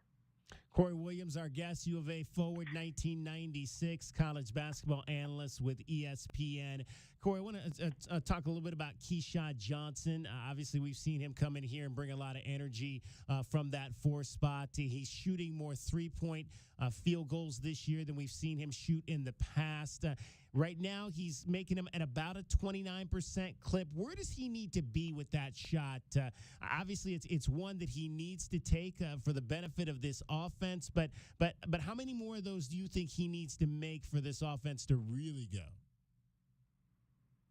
I think he needs to keep shooting them. I think, you know, if he can get above 35-40%, which is really good from 3, then Arizona's going to be unstoppable, because what happens is that high-low doesn't work if you can't shoot the 3 or the high post jumper. I'll take you back to the 90s. You know, Ray Owens was probably one of the best power forward shooters we had at Arizona. He could do the pick and pop with Damon Stoudemire and drill the 3-point shot at 6'9". So when you're out there at the 4, your job is to counterbalance the 5-man. So if he's on one block, you can't be on the other. You got to be at the high post. If you're setting ball screens and you're not a threat to step back and shoot, you're wasting your time, because as a defender, I'm not even going to go out there and guard you. I'm going to sag in on the point guard, or I'm going to sag in on the 5-man and leave you out there to shoot. So it's critical to the spacing for Arizona that he continue to knock that shot down. I played the 4 a lot my senior year, and it was the same thing. I had to knock down the 3s in order for Ben Davis or Joseph Blair to get buckets. And, yeah, there were times where I was undersized, but stretching the floor, keeping the defense honest. And the other thing about being a shooter is you're helping your point guard. When Boswell rubs off him for a ball screen, you can't help, because Keyshawn is a shooter. But if he's not a shooter, then everything is ineffective. So it's all linked. And I know that he may not be shooting it as good as he wants, but it's a confident shot. It really is, because once you drop 1 or 2, you force the other coach's hand. Now he has to change his defensive scheme. And I always said when I was a player at Arizona, you know, my biggest game was at the Final Four, and I made 4 3-pointers because Nolan Richardson dared me to shoot. He said, "I'm not going to let Damon and Khalid just drive down the lane. We're going to let this Williams kid see if he'll shoot." And Coach O said, "You have to shoot these shots, because if you don't, then their defense wins." So it's the same thing for Keyshawn. If they're going to let him have a high post jumper, I know Coach Lloyd has a lot of confidence in him at the shot he can make. But I tell you, a couple of unexpected 3s from your 4-man, that's how you blow people out, games like that. All right, Corey. Hey, we always appreciate your time. First time in my new radio format here. We will definitely have you on again to continue to talk Arizona Wildcats basketball. Appreciate it, brother. Take care, man. Corey Williams, U of A basketball class of 1996. Always great insight from Corey. I've been having him on my programs all through my time in TV, and just love talking basketball with Corey Williams. All right, coming up, we'll have our Desert Diamond Casino replay. We had a chance yesterday to talk to Jan Yannick, the forward for the Tucson Roadrunners. You'll hear some of our conversation with him. Also, I've got some prep prince and prep princesses to shout out. That'll be in our last segment coming up.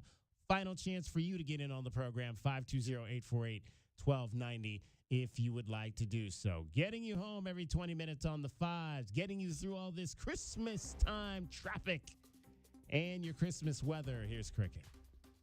From the O'Reilly Chevrolet Traffic Center, it's Wildcats Radio 1290 traffic and weather together. Slowdowns for Ahaway and Mission, reported crashes Drexel and Cardinal, a hit and run wreck. Valencia east of 12th Avenue, Ina to the west of Old Father, Naranja west of La Cañada, and also Ruth Ruff to the east of La Cholla.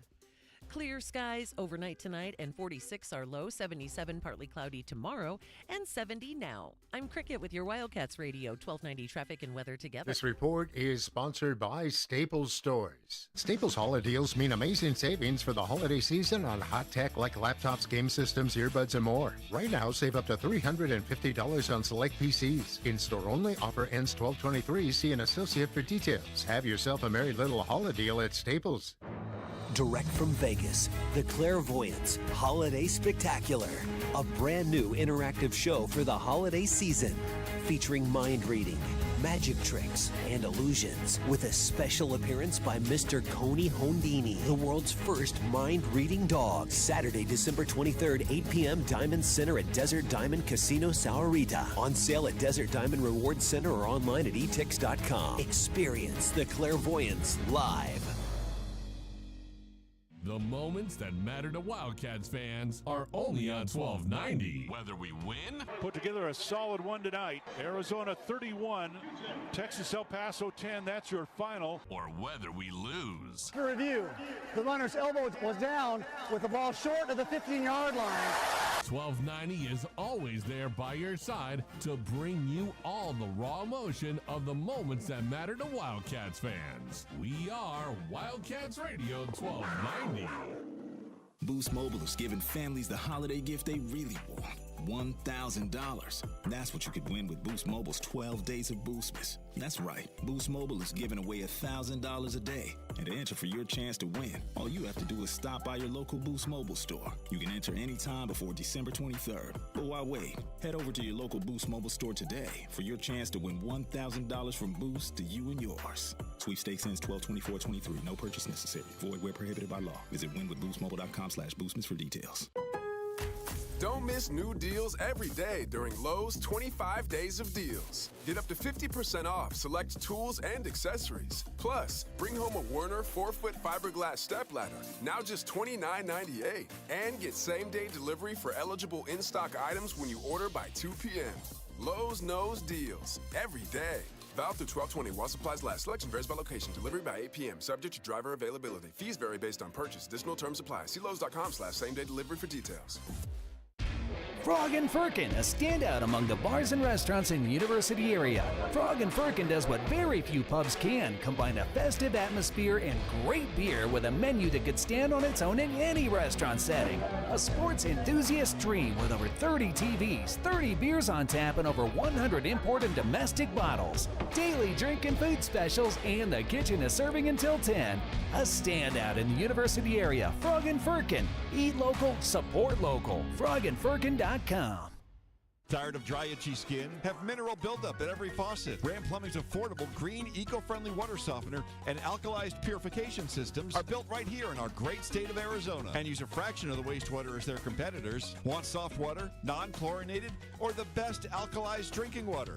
You can trust Ram Plumbing to be your one-stop shop. Ask about their Water Taste Challenge. 40th year anniversary savings, up to $500 off water systems and $40 off any service. If your plumbing's in trouble, call Ram on the double. The holiday season is about family and friends, co-workers, parties, and gifts that we send. So saving big money is important to all. Up to 40% if you make the right call at Tobacco Barn.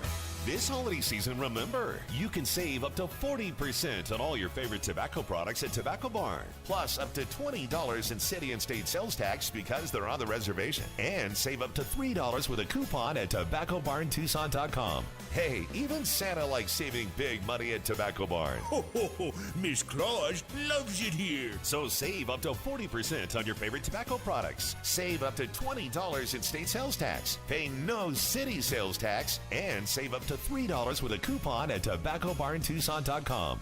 Saving this much money, even Santa's elves have been spotted shopping at Tobacco Barn. What is going on in here? Happy holidays from Tobacco Barn, Nogales Highway, just south of Valencia. DK on the Sports Tip on Wildcats Radio 1290. 520-848-1290, 520-848-1290 is the number to get in on the program. Final segment of the show.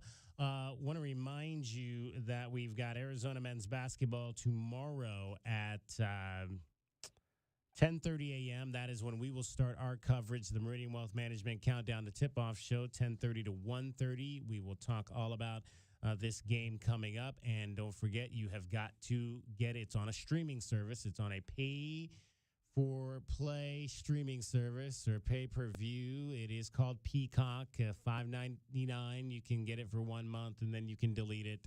And so do that tomorrow in order to watch your Arizona men's basketball team. Or you can just listen here to the great Brian Jeffries, and I believe it's Reggie tomorrow on the call. There's one option we haven't given the listeners, which is you can buy it and then keep it if you like the stuff that's on there. We keep saying just cancel it, but hey, if it's something that there's some content on there that you want, obviously Peacock is a major network. What else is on there? You watch Parks and Recs. What else is what I think it's like The Office and all that kind of stuff, right? So is it all just like? And I think isn't that where the soap opera went to die? Days I of think Our you're Lives right. Yeah, I think so. is I on think there so. too. So it's a lot of the NBC ancillary programs that you can watch over there. So yeah, it's if you want to pay for that service and have that for life, certainly you can do that. Our question of the game, and I want to also want you to hear from Keyshawn Johnson here, because our question of the day is where do you most want to see improvement from an individual Arizona Wildcats men's basketball player? And I gave you 4 choices on this. More free throw attempts for Caleb Love, more drives to the basket for Pella Larson, more made 3-point field goals for Keyshawn Johnson, more steals for Jaden Bradley. Right now, and a little surprising, right now the leader is more steals for Jaden Bradley. How about that? More people want to see Jaden using his length to get into the passing lanes and get some of and pick off some of those balls. Yeah, I probably shouldn't have been surprised, but I am slightly surprised by his adept ball handling skills, DK. I didn't realize he was so good at handling the ball in that, semi-backup point guard role. But what jumps off the page just watching any minute of him on the court is how locked in he is defensively and how he moves his hips and really slides. And basketball defense is really about that lateral quickness, turning your hips and moving, and he's got it down, DK. He's going to be a great defender. He is indeed, and I want to also hand out a few Prep Prince and Prep Princesses. This is our new thing here on the DK on the Sports Tip. We are going to shout out some of our high schoolers who have had outstanding performances on the fields of play. So I've actually got 2 Prep Princesses and 2 Prep Princes today. So we'll start with the ladies, our Prep Princes. How about Jada Haley, a freshman basketball player from Sabino High School? Last night, she got a triple-double in the SaberCats' 59-47 win over Thatcher. Jada Haley, 28 points, 14 rebounds, and 11 steals for the SaberCats to get the win. Jada Haley is a Prep Princess, as well as sophomore Vanessa Wright from Saurita Soccer. Vanessa had a hat trick for the Mustangs in their 8-1 result over the Pueblo Warriors. So congratulations to sophomore Vanessa Wright and freshman Jada Haley. They are our Prep Princesses for today. Now we've got 2 Prep Princes to show you, or to tell you about as well. Deshaun Washington from Empire Basketball. The Ravens are 9-4 to start the season. And how about Deshaun's performance last night in an 80-47 victory over Tombstone? 22 points, 18 rebounds. Just 2 rebounds shy of a 2020. Damn. For Deshaun Washington. 18 is a lot of rebounds, DK. It is. And he was grabbing them for sure. He is one Prep Prince. The other is senior Roman Maranico. Roman Marinico from Mountain View Soccer. He had 4 goals last night in a 5-0 win over Rio Rico. Roman Marinenko is a prep prince to go along with Deshaun Washington. So congratulations to all those kids. In fact, our game of the night tonight in Tucson is actually on the soccer pitch on the boys' side as Mountain View is back in action again. They are 6-2 on the season, and they will host South Point Catholic. South Point Catholic undefeated in 7 matches with 1 draw. That will get underway here at the top of the hour, 6 o'clock. All right, we mentioned to you that the game tomorrow is on Peacock, but you can also probably go to sports bars around the country. You certainly can go around the country, but that would be a long Hop trip. on a plane and go watch it at a sports bar. Yeah, how about watching it, though, here in Tucson? We want to bring up, we've got on the line Stacy, and is it Stacy Moreno? Yes, it is. Stacy Moreno is with Rusty's. We told you yesterday we had a sweet deal from Rusty's, a $50 gift certificate that you could get for only $25. That gift certificate sold out. It was so popular. So take that gift certificate. Stacy, you guys will have the game tomorrow? Yes, we are. It's a bit of a challenge, but we got it going. Okay, so tell us what that challenge was. Did you have to, because I would imagine you did not have Peacock initially? We did not. So normally we carry DirecTV and Dish, and I recently added ESPN Plus to stream some college games. Once I found out that it was on Peacock, I went ahead and made some special arrangements and downloaded and got extra internet. We're not sure how the process is going to work on how many TVs we're going to have it on because we have over 50 TVs, but we will have it on at least 10 to 15 TVs. But we have fantastic screens. TVs are brand new. They're less than 2 months old. We have a wonderful establishment, great food, great drink specials, and a wonderful staff. So we're looking forward to having a big house, full house. All right, what's the drink special of the day tomorrow if I'm coming over to Rusty's? So I got the beer of the month. It's the Sam Adams Winter Lager, and then I have Long Island's on special all day, and then I have Miller and Coors buckets, and then Corona and Corona Light buckets are also on special all day. Nice. And you guys, one of the things that you guys also have over at Rusty's is you have you have sound in the booth. You have the screens in the booth, so I could actually, if I want to watch a game, I could actually turn this, and I could actually turn the sound on the game I want to hear. Correct? Yeah, we're going to have surround sound in the bar area. The booths, the dining room has the booths that have the TVs, and we're working on sound for the entire establishment. We're hoping to have a big fan base to cheer on the U of A Wildcats. But yeah, hopefully the crowd doesn't go too wild so you can still hear the commentating of the game.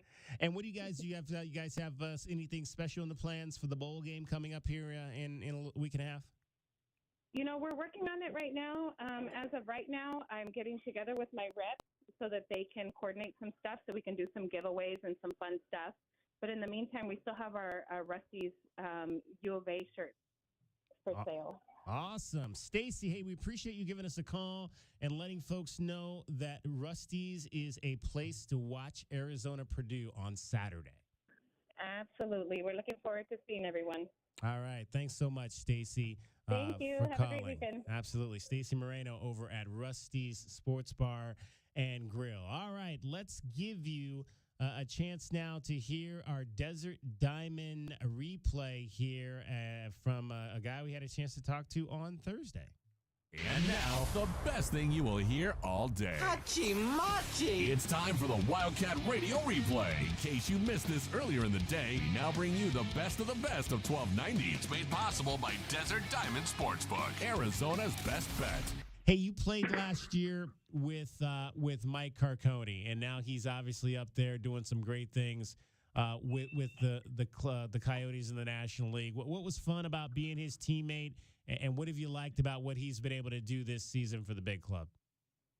Yeah, I mean, he is a good guy that works pretty hard, so everybody knew something like that was coming his way, and it's just well-deserved, and I'm glad that he's doing as he's doing. So, what do you? I always ask this. We have a lot of international students here at the University of Arizona, and we actually had one on earlier. I always like to ask this question. Okay, so how do you? Is it Nymburk Czechy, is that in Nymburk is that the city you live in currently, or what's your home city now in Czechia? It's Nymburk, and I was born there. Okay. I lived my whole life, and my parents are still living there, and it's called Sapska. Okay. So if I were to go to Nymburk, what's the one thing I have to see, and where's the one place I have to go eat? Honestly, there's not much. It's a pretty small city, around 9,000 people. So that doesn't mean y'all don't have good restaurants now. Come on, Jan. There's some spots. There's a good Chinese spot. I used to go to elementary school with the girl that owns it now, so that spot is pretty good. Okay, so I'm gonna go to Czechia, Jan, and you're gonna send me to eat Chinese food? I mean, I told you it's not very good selection there. All right, so what's your favorite hometown dish? Maybe that your mom cooks or your dad cooks. I really like schnitzel and just a potato salad, and my mom makes. Ooh, potato salad? I can do potato salad now. What's your mom putting in her potato salad? It's pretty simple. Just potatoes, mayo, and a couple of veggies in it. Oh, veggies. All right. That sounds good. I might. Is she coming to town anytime in the near future? I might have to get a dish. No, not sure. Okay. So, all right. No. Hey, Jan, let Adrian know when your mom's coming to town, and I'll make sure that I'm at your dinner table so I can get some of that potato salad. How about that? Sounds good. I'll hook you up with a bowl of potato salad. Awesome. Hey, Jan, best of luck this weekend. Continue success this season with the Roadrunners. Appreciate it. Thanks for having me. That was the Wildcat Radio Replay with the best of the best from 1290. It's brought to you by Desert Diamond Sportsbook, Arizona's best bet. Jan Yannick of the Tucson Roadrunners, they will be facing off at 7 o'clock over at the arena tonight against the Abbotsford Canucks. All right, that is going to wrap up our show for today. Thanks to all the people that joined us. Sam King from the West Lafayette Journal and Courier, Cindy Brunson from the Pac-12 Network, Stacey Moreno checking in from Rusty's. Head on over there to watch the game tomorrow, Arizona and Purdue. Corey Williams, also Arizona forward from the 1996 class, joining us to talk about that game as well. Thanks to Cricket, thanks to J-Dub, but most of all, as always, thanks to you for listening. We're back with you 10:30 in the morning for the tip-off show, but have a great Friday night. I'm David Kelly. This is Wildcats Radio 1290.